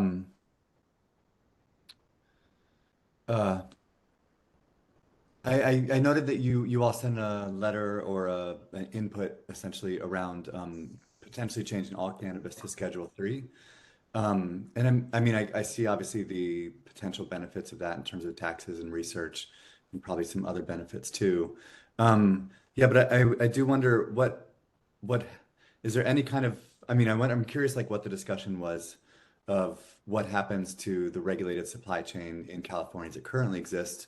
If, to my knowledge, like Schedule 3 would involve pharmacists, would involve doctors' recommendations, particular kinds of like storage and processing and production protocols that then would be, you know, federally regulated. So I'm curious, like, why the decision to encourage Schedule 3 and maybe not just full descheduling, or at least Schedule 5 or something of the sort? Well, And so maybe I as I, as, I missed under, it. as I understand it, the hearing is focused specifically on what the proposed rule was in 2024. And so like within like any sort of regulatory environment, and I'm not an expert on this, but my understanding is basically they're sort of tethered within the rough framework of what was proposed then, which was moving the substance from 1 to 3. And so we really kind of address that dialogue versus sort of like suggesting something broader that may not be even possible under this existing order that's being considered. Yeah. So I think we've been clear that we think an ending of a federal prohibition would be the ultimate a solution, like preference of things. But given where they are as far as their decision-making process and their administrative process, we just weighed in on like it was a positive step forward on that front. Or would be, I think, on those pieces, but certainly would appreciate more. I would love to see if the state can explore my proposal to have all sales recognized as medical sales. And is it something that is in an interpretation, or is it something that you have to actually go back and change the law? I think that, you know, there's always more than one way to approach it, but I feel this is probably the smoothest and most beneficial pathway forward for operators and the state. What I'm also worried about is the collapse of the California cannabis industry. If you're going to have this major disruption in sales where you're not able to make sales because you're not compliant, and most operators, is pretty much all of them, are operating in the red.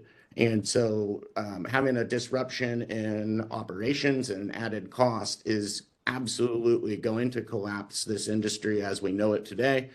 Something else will fall in place and take it over. But I don't want to see that. I would like to see an easy pathway forward and see if there's a way that we could look at the approach to make all sales some way approved for medical sales. You look at other states that have medical only, this isn't going to disrupt their cannabis ecosystem because they're kind of set up for it. So maybe there is a way to move it forward, or a roundabout way, finding the right language that can make sense so we could put that in place. Yeah, so it does require a state law change, or at least that's my general understanding of like this concept. I also think it's important that we have to weigh a lot of different opinions in this. And so as an operator, I can appreciate wanting to sort of get the relief and be immediately eligible and have all those benefits. But, you know, I met with some public health researchers immediately after the order came out, and there's this strong feeling that the message delivered by government is that all cannabis use is medicinal in nature. And I don't think that is true. And so I think when you say making all cannabis sales medical, and the government now is over a period of time has been saying it's adult use and now all of it's medical, I think does raise like an interesting question of what we're saying to consumers and people. I'm not diminishing people that have real medical needs. There are those, and there are people that have that benefit. But going back and saying that all of that California's consumption is that, I think just raises a public health concern that we should probably discuss and have dialogue on. And so I think that's in the back of my mind. And then there's also sort of complexity and risk from like a political dynamic and how that would be viewed from the federal administration that's currently in power. So like there are pieces, but Brandon, I think we should continue the dialogue. I don't think it's like something we can't continue to discuss, but I do think there's more complexity here than just redefining our entire market. So maybe it's not all medical sales are, or all sales are medical. Maybe there's a more streamlined process for those that do choose, hey, this is medical for me, so that they would be able to still continue moving forward. Because I can tell you, most of the people that come in here for adult use, a lot of them are using it for medical. They just don't get the medical license because of the cost. And so we saw a small increase in gross sales in our store when there was adult use, but it was still all the same people. They just weren't buying the recommendations anymore. Right. So that's where I kind of made earlier in my comments that this order by itself is going to create incentives for people to kind of try to replicate what a medical market looks like and meet the requirements either through what the DEA ultimately gives guidance on, through the IRS gives guidance on.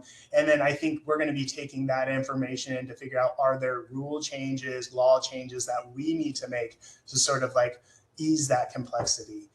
So I definitely think you're right that this is something that we have to discuss and will be something to discuss. But I think also then if you think about the DEA rescheduling hearing, it moves the whole substance and everybody already gets 280 tax relief. Is everyone going to feel the same urge to have, be able to register with the DEA? I don't know. So that's that sort of layered complexity we're dealing with on this topic right now. That I think it just makes that a little bit, it's an unknown, right? And it doesn't mean we're not doing it. It's just going to be complicated, and it's probably going to be fits and starts as we learn more and hear different pieces to it. But we're committed to it. So I'm just saying, I want to be clear to that. We're committed to keeping that dialogue going and figuring out how to make this work. Thank you.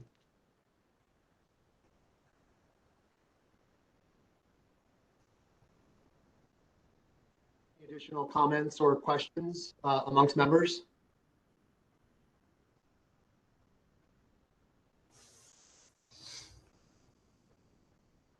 Great. Okay, hearing none. Let's go ahead and moderator, if we could now please open the floor for public comments on agenda item number 6, please. We're now taking public comment on agenda item number 6, federally scheduling of marijuana. All commenters will have 2 minutes to speak with a 30-second warning and will have 1 opportunity to speak on each agenda item. Please keep comments limited to this agenda item. If you would like to make a comment, those logged into the meeting will raise your hand by clicking on the hand icon next to your name. If you called into the meeting, press star 3. When it's your turn, I will call your name and unmute your microphone. If you are commenting in person, please take a seat at the desk to be added to the queue. With that, we will go to our first commentor. And we have an in-person commentor. And you are now unmuted. Great. Russ Gordon with Origins Council. In the interest of time, I'll just get straight to the point. We have a concern that the framing of the conversation around how the DCC can facilitate registration or conform to DEA guidance is the wrong question. The reality is that this is an unclear, rushed, chaotic, exclusionary, and inequitable process that's been established by the federal government. And furthermore, and I don't think this has been discussed, it's operating on a timeline where the opportunity to register may close in 18 days on June 22nd. And every single operator needs to make a decision to register or not register, probably in the next 18 days. And it's not clear what's going to happen after that, if there's going to be another opportunity to register after that period of time. And so I think this is useful conversation, but really want to encourage the DCC, and not just the DCC, California policymakers in general, the governor, the legislature, the attorney general, to treat this as an advocacy opportunity. From our perspective, cannabis is now federally legal, like really and truly, even if there are restrictions around that. A commercial federal market is being created, and it is a critical and essential time for the state of California to speak up in defense of your licensees, particularly your small and equity licensees, to ensure that they have a pathway forward. At the very least, we think that should include advocating for a pause from the DEA on registration for the 60-day priority registration window, unless and until there is clear guidance issued by DEA on many of the questions that Director Kellum highlighted earlier. We submitted a report. Anyone can see it. It's in the agenda materials online. where we also outline a number of other questions that we think are necessary for 30 practically seconds. small and equity operators to consider registering. We'd also like the state to engage on the quota requirements that are discussed. Don't have time to get into those here. And really elevate this as a policy issue. And that is the thing I really want to emphasize. This is a policy issue. It is going to have huge impacts on our market. We do have to conform eventually, but at this moment, it is really a time for advocacy, and we would love to see the DCC take the lead in that. Thank you. Thank you for your comment. Zach Driven, you are now unmuted. Good morning. Thank you for the time and thank you for the presentation, Director Kellum. My question was more around the timing, the anticipated turn time for the approval of the emergency regs for the issuance of the Type M license to a separate legal entity. Do you have an idea of what that may be, notwithstanding some of the challenges that have been discussed on the call? This is a friendly reminder that we are not answering questions at this time, but you can make a public comment. My public comment would be the concern around there being, 16 days left to register in the event that operators want to apprise themselves to apply for registration under a new entity with the newly issued DCC license. It doesn't seem like a pragmatic solution given the time constraints. Thank you for the time. Thank you for your comment. Stephen Amato, you are now unmuted.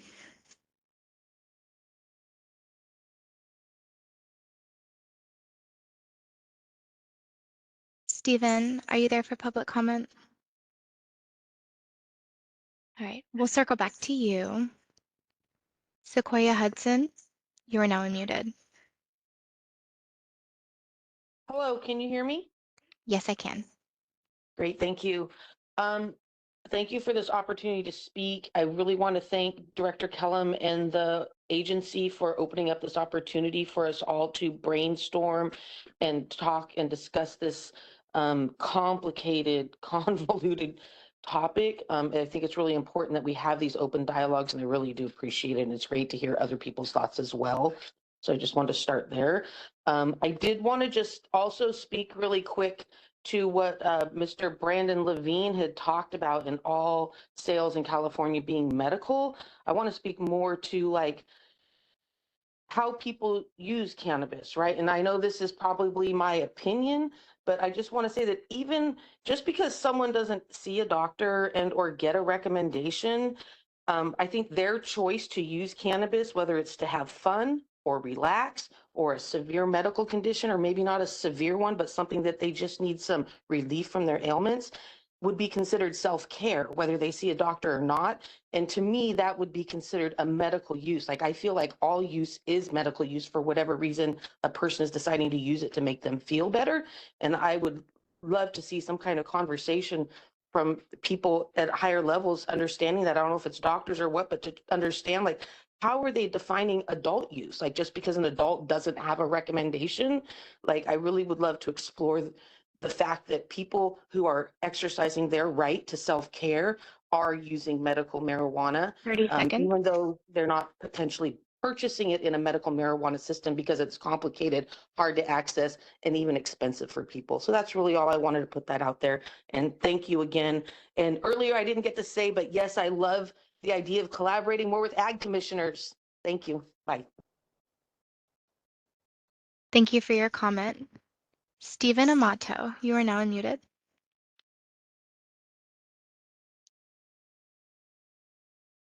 Stephen, are you there for public comment? Can you hear me? Hello? Yes, I can. Oh, sorry about that, having computer issues. Stephen Amato, president of the Mendocino Cannabis Alliance, and I thank you for all that you're doing on this. And we understand this is a very difficult with the limited information that the federal government's been providing. So we're all kind of winging it here to an extent. But we greatly agree with what the speaker in the room, Ross Gordon, had presented before. I feel this is an opportunity that California really should speak up and put its voice out there to try to avoid some of the negative effects that we had in the rollout of our Proposition 64, especially when it comes to the equitability between cultivators. I mean, here we have major large grows that are out there producing quite a bit of significant amount of product. And this program is saying that it's going to want to install some sort of quota. Well, these larger, well-funded entities are going to be the first to the apple here, and they might eat up that entire quota. We'd love to make sure that there's some sort of cap or something that helps to ensure that there's equity so that we can keep the small, great craft medicine producers that the folks here in Mendocino County take great pride in being for many years, that they produce medicine. A lot of them don't call themselves cultivators, they call themselves medicine makers. And it would be a real shame to lose that to a more commercialized, branding of the turning California product into something that loses out on our northern great cultivators here in Trinity County, Humboldt County, Mendocino County, and others that are up in these regions, and just lose that part of our history. We could go on and on 30 about seconds. this, but I'd just like to thank you for the time, and I hope that you really look into what Ross Gordon put together there in Origins Council and really reflect and take those recommendations. Thank you. Thank you for your comment. Sarah Armstrong, you are now unmuted. Sarah Armstrong. I represent Americans for Safe Access, founded in 2002. We are the nation's oldest, largest national organization for medical cannabis patients and researchers and other adherents. I'm asking you today to think about patients, even as you think about the pathway for patients to obtain their medicine under this new scheme. Page 22 of the AG order makes it clear that dispensing of medical marijuana to users can take place via a state-authorized medical marijuana certification, and that would be sufficient. It is unclear as to whether medical cannabis recommendations satisfy that, or if it must have the state of California medical marijuana identification card to be considered a patient. If that's the case, no patient in California can access their medicine because the card does not contain the information that the federal government wants. That was a strategic decision meant to protect patients in a very different time, but it is just one of the many, many considerations that the state of California and the DCC needs to address. And in order to address that, I 30 would seconds. urge you to have a dedicated employee at the DCC for medical cannabis patients, veterans, other people like us, not consumers, not sellers, and that you provide a pathway for us to make our considerations and our needs known, perhaps through a working group like the CDTFA has established. Thank you for your comment. Ramon Garcia, you are now unmuted.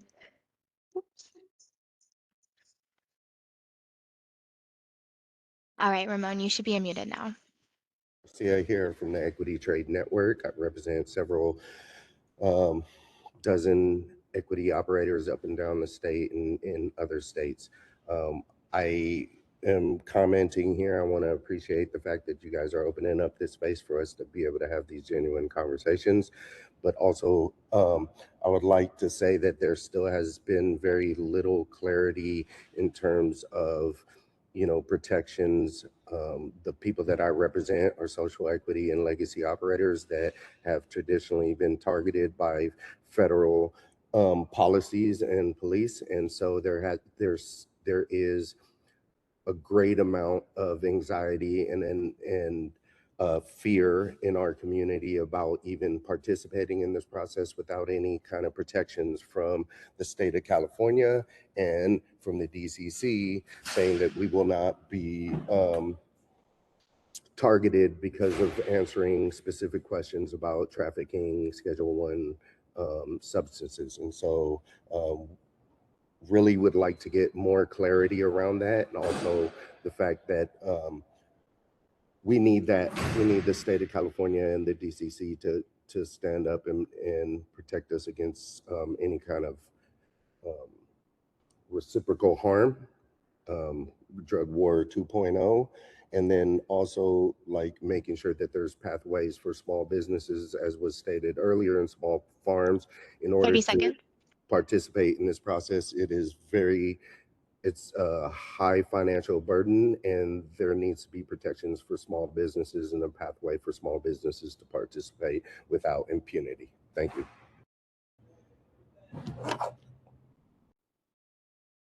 Thank you for your comment. Michelle Schote, you are now unmuted. Hi, thanks for giving me the time. I am hoping that DCC can advocate to extend this timeline with the DEA. We're being asked to make an extremely complex decision with no information about what any of it means in a very short period of time. And the system is already complex, but it's going to become more complex once the DEA is involved. So that's a big concern of mine, and not just mine, other people, because there's a question of if you register, what happens? If you don't register, what happens? Now you're in this closed loop system, and it can mean, we don't know what it can mean. So it's very hard to make a decision when we don't have any information. And I would hope that if we can do something at the state level, it would be to advocate to extend this period of time until after the DEA can answer some of these questions for us about what does this mean. And I, again, thank you for your time. Thank you for your comment. Kimberly Cargile, you are now unmuted. Can you hear me? I can. Great. Hi, my name is Kimberly Cargile. I'm a 20-year-plus operator, patient advocate, and educator. I'm here today to thank the DCC for proposing emergency regulations that provide a pathway forward for retailers to bifurcate and separate our adult use business from our medical business. As one of the leading medical dispensaries in California, we want to move forward with the DEA registration and are thankful that we'll be able to move forward with the opportunity for patients in California. The emergency regulations provide that we can truthfully answer no to the question on the DEA registration application, will your firm be handling or dispensing recreational marijuana?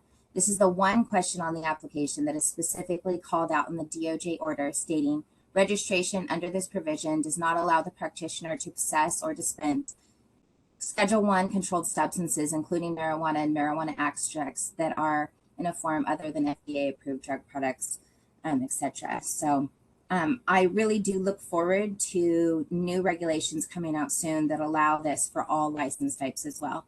I'd also like to thank you for updating us to allow licensees to change their designation to M only and still be operational as needed. I believe this will provide an additional layer of protection for the companies that do not have distinct and separate M-only license types. Even if it's a small amount of protection, the more medical our industry can go, the more protected it will be from the federal government.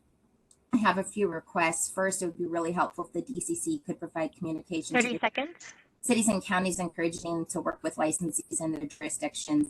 Second, we need communication to CDTFA to put out a written notice that says patients do not have to pay sales tax if they are purchasing from a DEA registered retailer. And we need to advocate that CDPH updates their MMID program to allow people to register online. And finally, we need legislation that immediately expunges all cannabis related arrests and convictions in the state of California. Thank you for your comment. John Brower, you are now unmuted.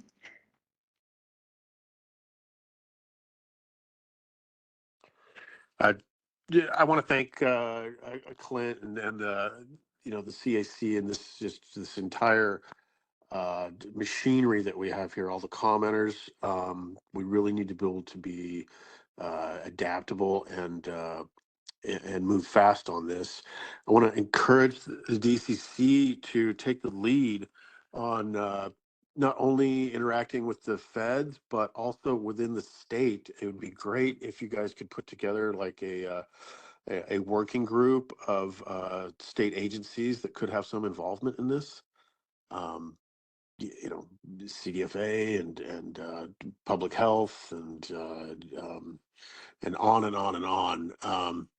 And many state agencies could end up with a dog in this fight, and It's so important California get this right. We've had medical in California since 1996. We were the first state in the union to come up with something like that. We have more experience than anyone else in the country on this.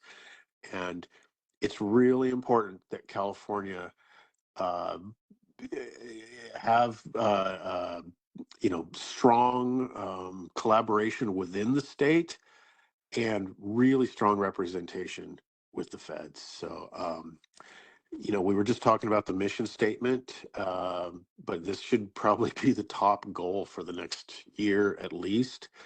um, California has to get this right 30 seconds. for all the reasons that the previous commenters have listed. Thank you. Thank you for your comment. Hannah White, you are now unmuted. Hannah White, president of the Humboldt County Growers Alliance. I want to support the comments that have been made in concern and ask for the DCC, the state, and all California leadership to show up for the medical patients, the existing system, our legacy operators, our equity operators. There's a lot of concern in Humboldt County that this is a corporate capture, and specifically of medical, which is dangerous to patients, it's dangerous to the marketplace, it's dangerous to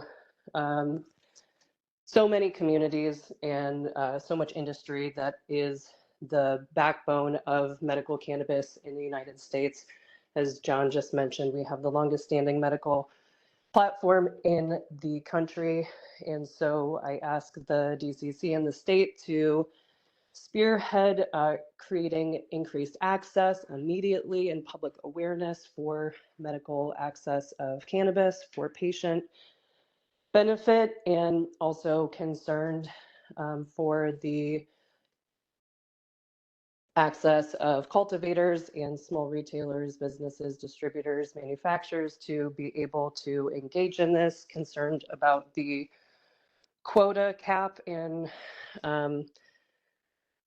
ask for the state to take a lead and advance for the benefit 30 and seconds. protection of our dynamic and diverse medical actors here. And thank you. Thank you for your comment. Janine Coleman, you are now unmuted. Morning, Janine Coleman, Executive Director of Origins Council. Our understanding is that the legal mandate driving the rescheduling order relates to the legal obligation of the U.S. under international law to support broad national access to medical cannabis for patients. The implementation of this order, specifically the inexcusable lack of clear guidance from the DEA, the legal risks being demanded of DEA registrants, the expedited DEA registration framework, and the yet to be defined mandate for production quotas, in sum, stands in direct conflict with the legal mandate to establish broad medical cannabis access, because it creates obvious barriers to entry for state licensed small cannabis businesses, especially small farmers, equity operators, and businesses employing drug war impacted individuals. This is tantamount to structured market capture by a small number of large, well-resourced businesses. California's licensed small cannabis businesses are stewarding the vast majority of the state's medically relevant genetic resources, specific medical product formulations, and a wealth of historic knowledge relevant to medical cannabis production and patient access. The state of California being complicit and explicitly cutting off federally legal in-state, interstate, and international patient access to this diversity of California genetics, high-quality craft products, formulations, and cultural knowledge is simply unacceptable and is in direct conflict with California's statutory and regulatory mandates to establish and uphold an equitable California cannabis market in both the context of interstate and interstate commerce. We strongly urge the state to take this up as an urgent policy matter and take immediate action to prevent this catastrophic outcome.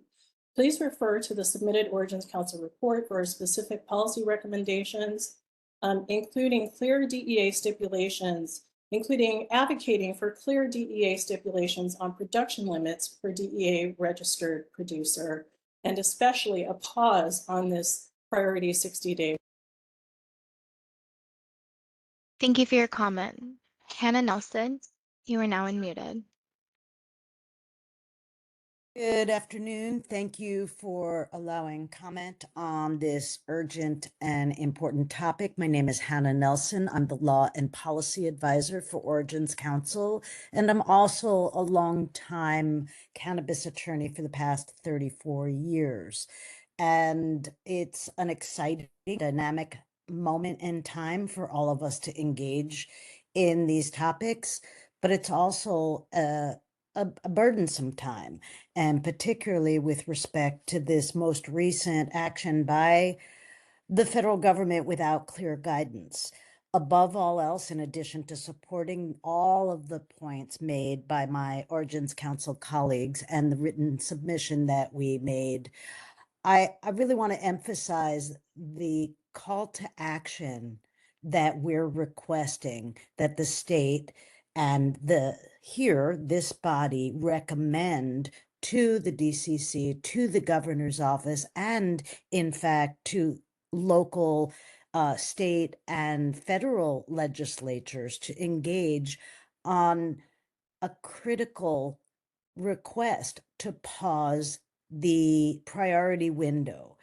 The priority window could effectively, because of the cap that's required under international treaties, could effectively shut out small operators. 30 And seconds. for all of the reasons previously enunciated, there's just not the time and thoughtful ability to make decisions by small operators. They don't have the resources to defend an action after the fact and stick their heads out once again and get slapped down. So in addition to all of the other recommendations, please take an active role in recruiting. Thank you for your comment. Commenter DTL, you are now unmuted. Duncan Lai. I'm a small independent operator in San Francisco and the head of the San Francisco Cannabis Alliance. Appreciate everybody rallying around this. I think that these emergency regulations that the DCC is proposing do not benefit the small operators. It's pretty clear that this is being driven by larger groups that are not have more means at their disposal to be able to navigate through this. We're creating an even more complex and burdensome system here in an already overregulated market before we even understand what the federal government is going to do and how they're going to rule in July. This emergency reg, while it might suit a couple of operators, specifically maybe Kiva or distributors, it does not do anything for our small independent retailers who make up the lion's share of the access points for our consumers, both patients and adult use consumers. So again, I don't know why the DCC feels the need to rush into these emergency regs that do not benefit the majority of their license paying operators. So I think let's wait. Let's see what happens with the feds. And also, I know this is not a Q&A here, but I think it doesn't seem that the DCC is in direct contact with the feds who are driving this. And so let's not just let's sit around and wait a little bit here before we make a more complex system more complex. Thank you. Thank you for your comment. Deanna, you are now unmuted. Thank you for the great information here today. Can you please make information more clear or information more available on how farmers are going to move forward with the second license? Will there also be a second license application for the cultivators? And I see there's kind of a way for the retailers to move forward, but looking for a way for the farmers to move forward. And we don't have time to wait. Thank you for these emergency regulations. I just hope that the cultivators are included in these emergency regulations And thank you for all that you do and for putting these emergency regulations forward. They are very important because we are in a timeline with the DEA. So we have to meet their timeline, and hopefully for the applications, they'll come out, today or this week, so we can jump on and fill out those state applications and be able to honestly answer the questions for the DEA and get approved. Thank you so much. That's all. Thank you for your comment. Crane Powell, you are now unmuted. Thank you. I don't want to repeat what so many have more eloquently described as reasons why the community, the cannabis community, and particularly cultivators, need the assistance from DCC now.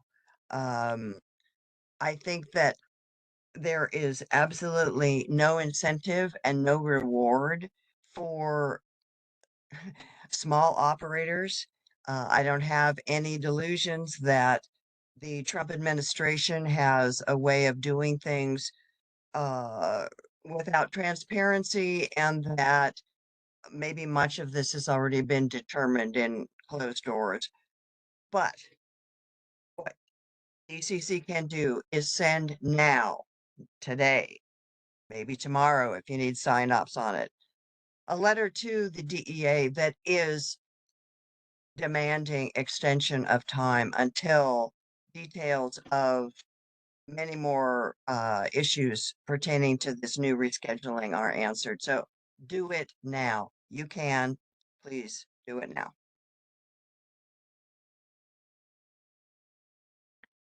Thank you for your comment. Chad Maxwell, you are now unmuted. Good morning. Well, maybe good afternoon now. My name is Chad Maxwell. I'm the president of Virtus out of King City and owner of Three Bros, the brand.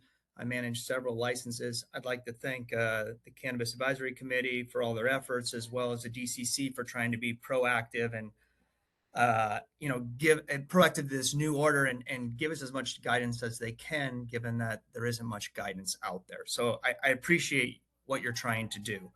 Let's assume that the Schedule 3 stands. I think it's really important. I mean, we can talk about the problems that exist, but I think it's really important as an agency that we start drafting policy to enable California operators to sell directly to any consumer or business that holds a med card, a DEA license, or a foreign license out there. That California, we've led the nation in cannabis. We need to continue leading in cannabis, and the only way we can do that is to be proactive in it and open up our ability to sell that product throughout the country and to other countries. And I think the DCC can take a proactive stance to that. Thank you. Thank you for your comment. Adrian Keys, you are now unmuted. Thank you for the opportunity to comment. Adrian Keys, Executive Director of the Trinity County Agriculture Alliance. Once again, I don't just support all the comments that I've heard up to this point. I'm inspired by them. What you're hearing is multiple lifetimes of experience in this arena, multiple lifetimes of medical cultivation, multiple lifetimes of patient interaction. These are the voices that need to be heard right here. This is the future of California cannabis broadly. We need the DCC to stand up for us. We need you guys to step into your role as leaders. Take a good look at the Origins Council recommendations, and let's do this. Let's go do this together. It's mind-boggling to me to be sitting here right now, 30 years after the passage, or approximately 30 years after the passage of Proposition 215, when I was working at the Happy Belly Deli, Jack London Village down in Oakland. We hosted the victory party for Prop 215. It's been 30 years. I've had a medical card. I gave it up at the beginning of Prop 64. It lost all its meaning because the medical elements were stripped out of this program. We need to put them back in. We need to support the farms who have brought the medicine to people, brought this plant to people. And again, much like Sequoia Hudson said earlier, there's there may be a line between medical use and recreational use, but I think a large 30 portion seconds. of cannabis use is a wellness product. And we are the stewards of those genetics. We need our retail partners. Also, as we've heard from a number of retailers, we need those people also to still be here. A completely insulated, isolated, monopolized supply chain benefits nobody but the owners of that supply chain. So please give us a hand. Let's work on this together. Please read the Origins Council comments, and we appreciate you all. Thank you for your comment. Diana Gamson, you are now unmuted. Amazon Executive Director of the Nevada County Cannabis Alliance. And I just wanted to say that I think that it's pretty alarming that the DEA hasn't made themselves accessible to DCC staff with this ruling and with the deadlines approaching. And so, you know, any increased pressure that can happen to make sure that conversations and discussions happen before that deadline. I don't know if it's realistic to extend that deadline, but any pressure that can be put there is really important. And the other thing is what this does is it just puts increased pressure on us here in California for what we are able to own and control. And so support for small and independent businesses across the supply chain is incredibly important. I know that DCC staff is working to implement the legislation that passed on 1064 and plant tagging. And so it really puts increased pressure on us here to implement the regulations that support small businesses. Comments like increasing greater access for small businesses, for farmers to have direct to consumer opportunities, and just thinking creatively about how we can support our businesses here in the state while the federal landscape looks pretty unknown. And so we look forward to engaging in these conversations moving forward. Thanks a lot. Thank you for your comment. Anthony Almas, you're now unmuted. I'm general counsel for Catalyst. I want to make a public comment, but we also, at least our trade organization, COCOA, has submitted a comment to the OAL for the DCC to consider. But more importantly, I want to kind of reiterate what a lot of people are saying here and say, first and foremost, Catalyst is not going to be taking advantage of the emergency regulations and separating out the M license for a couple of reasons. One, we think that it is ineffective and it will cause a lot of problems, especially in supply chain. The problem being is that if we all agree that cultivators, distributors, manufacturers are all going to elect to be treated as M licenses for medical, the problem is going to be based on the structure and framework of the regulations and statutes. Those products will not be able to be sold to adult use consumers because those products will be for medical use only. So this brings us to the big issue is that while federal rescheduling creates an opportunity, it only works if the state law works, right? And what I mean by that is Schedule 3 is intended to provide significant relief, including the consequences of Schedule 1 treatment, tax benefits, and potentially provide banking and debtor relief. But California operators can only realize those benefits if state law provides a clear and practical pathway for cannabis to qualify as medical cannabis under the federal framework. Right now, there's significant friction because of the medical to adult use distinctions that are provided in statute. 30 seconds. So what's going to end up happening is that there's going to be a significant demand mismatch if all the cultivators, manufacturers, and distributors try to take advantage of Schedule 3 by switching to the M license designation, because once they do that, the cannabis that they're producing is going to be for medical use only. And it will not be able to satisfy our adult use customer base, which is about 90 to 95% of the entire market. So I highly recommend you look at the comment that's with the OAL, and we suggest the DCC move to push. Thank you for your comment. Karen, you are now unmuted.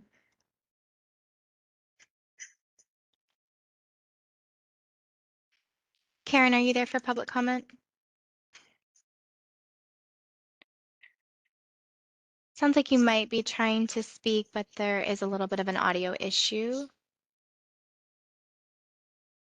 I will circle back with you in just a moment.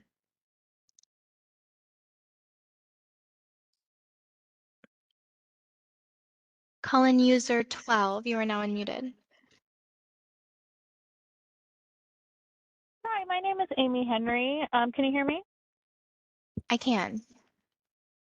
I am one of the owners of Napa Cannabis Collective, a small equity operator in California, and I want to thank the DCC for their expedition of the emergency regulations to allow people to apply for the M-only designation.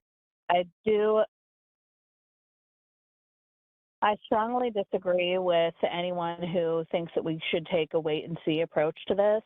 The large operators in other states, such as Florida, have already registered and are going to have a significantly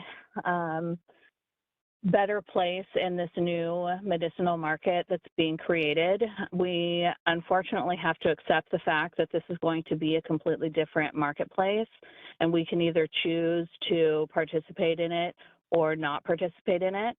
The majority of consumers in California currently are adult use and want to remain adult use. The majority of consumers that I speak with do not want to be medical. They do not want the use of cannabis to be something that is on their medical chart or to be possibly reviewed by insurance companies, as is the case for anything that is on one's medical chart can be reviewed by insurance companies. Or, possibly other companies as well. Most people do not want that. However, there are 30 a seconds. large portion of consumers that do wish to be medical, do wish to have it covered by insurance, do wish to be able to receive products in the mail, and we want to be able to cater to those people. If we do not take advantage of this, California will be shut out of that marketplace, and that alone could be a death to our industry, which is already struggling. So thank you very much to the DCC for taking this seriously and doing this quickly as possible. Thank you for your comment.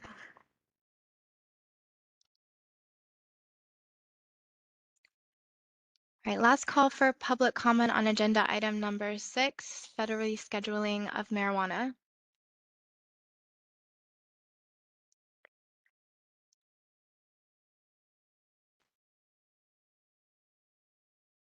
Chair Vosterling, I see no further requests for comment. Would you like to close public comment?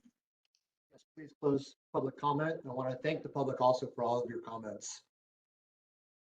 Public comment for agenda item number 6, federal rescheduling of cannabis, is now closed. Great, thank you. And before we move on to agenda item number 7, Director Kellum, would you like to make any comments?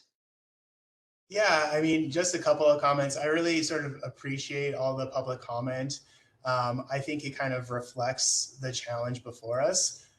There's varying opinions, there's frustration with the lack of information, and we totally appreciate that. And I think that's what we're living with as well, to the point of sort of like, providing direct advocacy. We have on multiple occasions emailed directly the headquarters unit at DEA, the local program diversion manager. We have asked specifically for direct communication on this topic, specifically talking about 5,000 operators across the state having the need for clarity on this piece, and have either not been responded to or have been told that the information will come out simultaneously publicly to everyone. So that's what we've heard to date. And so as it relates to extending the timeline, I totally would agree with that, but it doesn't feel like there's any likelihood of that given what we've seen to date on the level of communication before us. And so I just wanted to point out some of the real challenges here. We share your interest on that. We are trying to fight for that. We've called every single line over there trying to get a hold of somebody, and we have been unsuccessful. And so we share that passion and energy. As I shared, all the regulators across the country have not been able to access them either. And so we are trying to do what we can to access that. And so I feel your frustration. I share it. I want to be able to communicate useful information to you all, but we don't have that before us.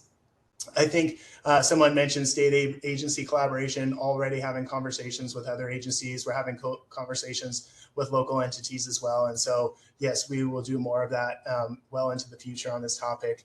And then I'm feeling very confident that we'll be releasing communication tomorrow saying that the emergency regs are in effect.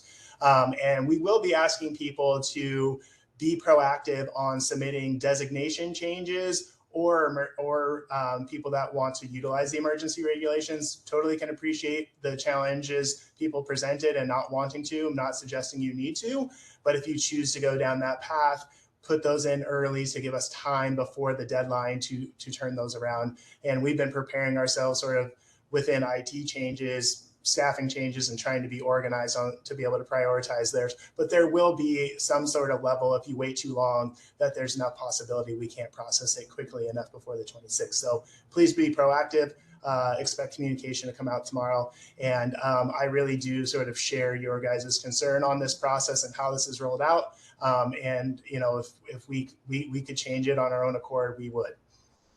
Thank you, Chair. Thank you, Dr. Kellum. Okay, now at this time, members, I'd like to go ahead and open the floor at this time for input on future agenda items.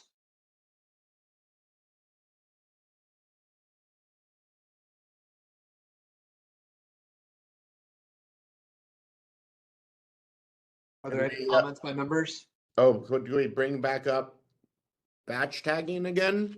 We'll just keep on throwing that out there every single meeting. So I'd love to revisit that and see how we kick that can down the road and actually get it to where we can actually do that. I think, Brandon, I think you're actually going to have the opportunity to do that in public comment in the very near future. So it may not be the right for this committee to discuss. That'll be the sort of regulations process as an opportunity to weigh in at that point.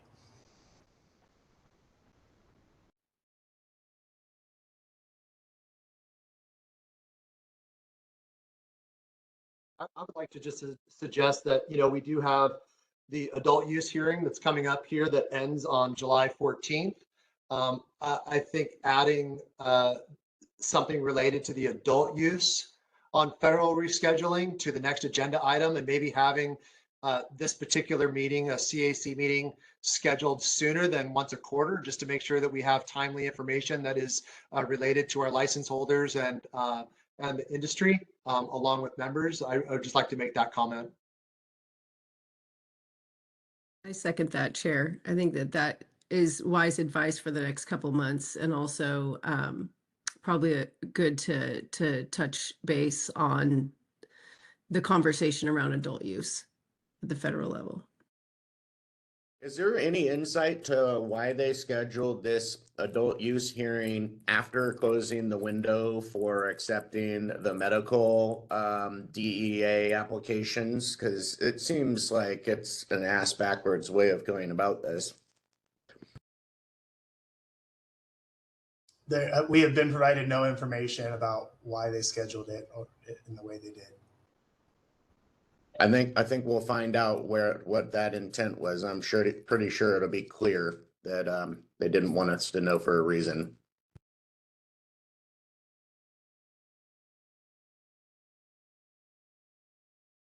More comments by members?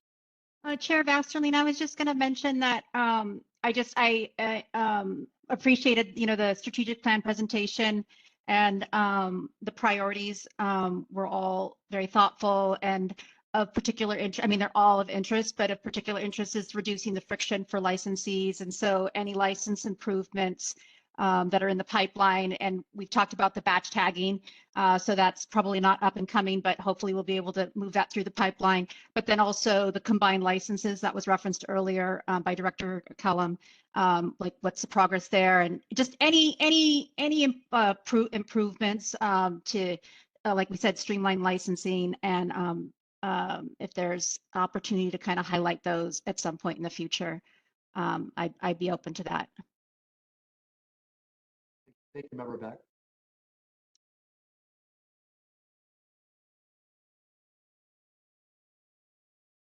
Any additional comments before we move to public comment?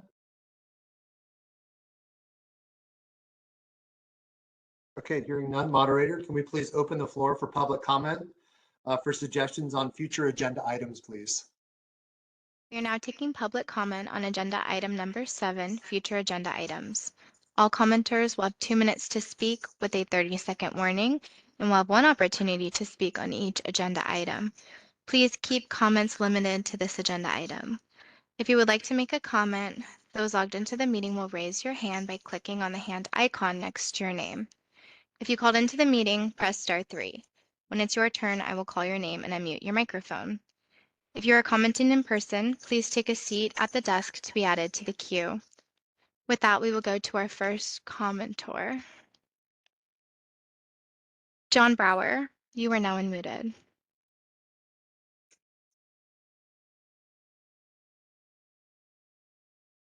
I'd like to propose a future agenda item to expand DCC's authority to into advocacy on the federal level. It's really important that California has a seat at the table for this, and it's great to see current DCC leadership being proactive with this. And so I think adding additional meetings and collaboration and all that is a great idea, and the time is now. Thank you. Sarah Armstrong, you are now unmuted. Sarah Armstrong, speaking on behalf of Americans for Safe Access.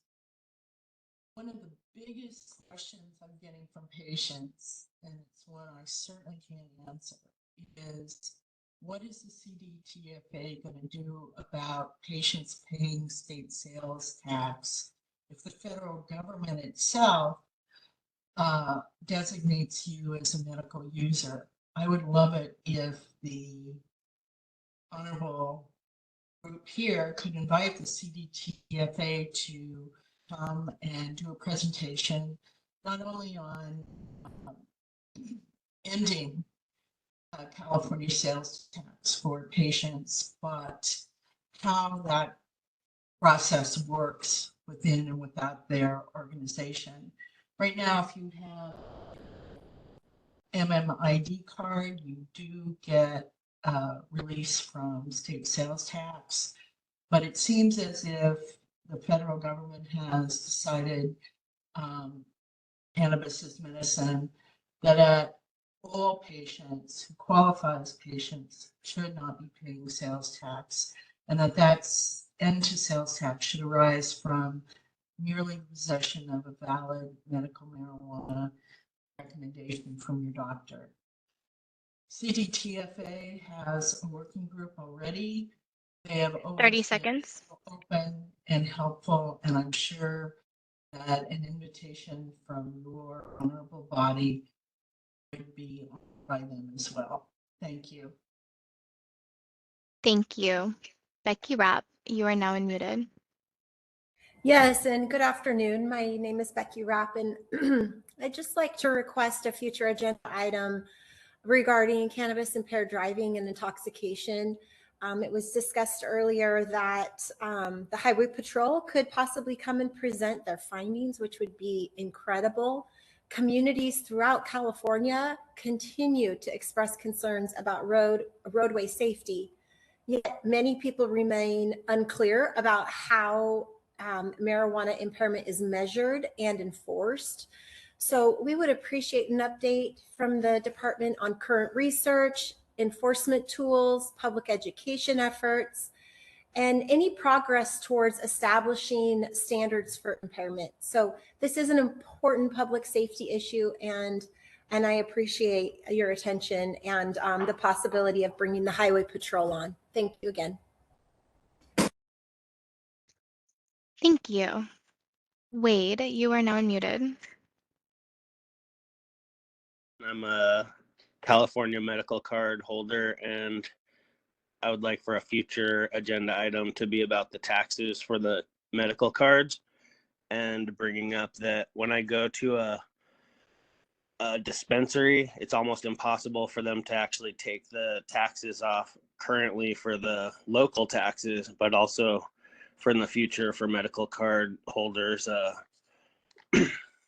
about state taxes also, and also the equity program.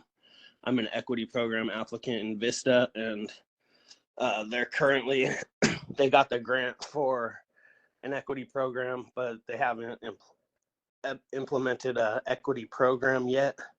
And I've been trying to work with them to actually get work with them on the equity program. So maybe some insight on that, or that as a topic. Thank you. Thank you. Last call for public comment on agenda item number 7, future agenda items.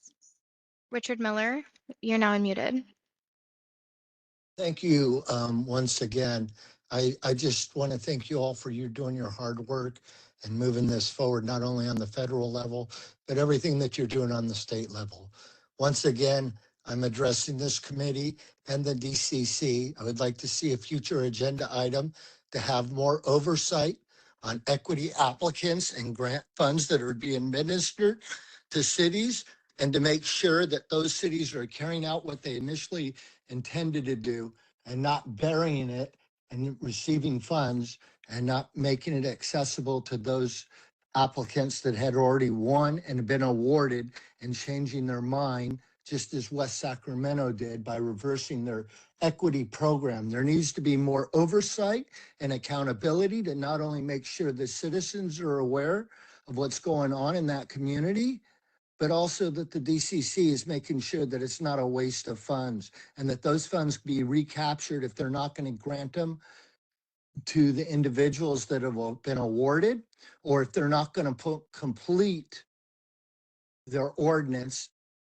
as was expected to be done so when they received the $235,000 for creating that ordinance. I just think there needs to be more oversight and protections for equity applicants. It's not to do unjust harm to those applicants after they've already won. I thank you for your time. I look forward to working with you in the future. And I'd also like to see all taxes removed for all medical patients. We must remember, this is where we started this industry, and patients have been continually thrown under the bus. I thank you for your time.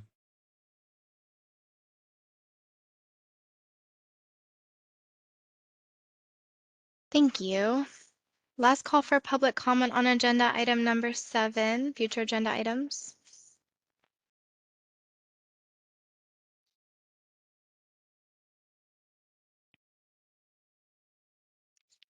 Chair Vasterling, I see no further requests for comment. Would you like to close public comment? Yes, thank you, moderator. Please close public comment.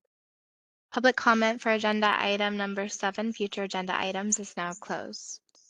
Great. I want to thank you everybody for all of your suggestions, and we, the CAC, will keep these suggestions in mind as we work with the DCC to build the future agendas. And at this time, we'd like to go ahead and move on to item number 7, which is adjournment. I'd personally like to thank Director Kellum for joining us today. I think that's been very insightful, and I appreciate your time. Also, the DCC members and the public for coming out and sharing all of your comments today. So thank you. And with that, the meeting is adjourned.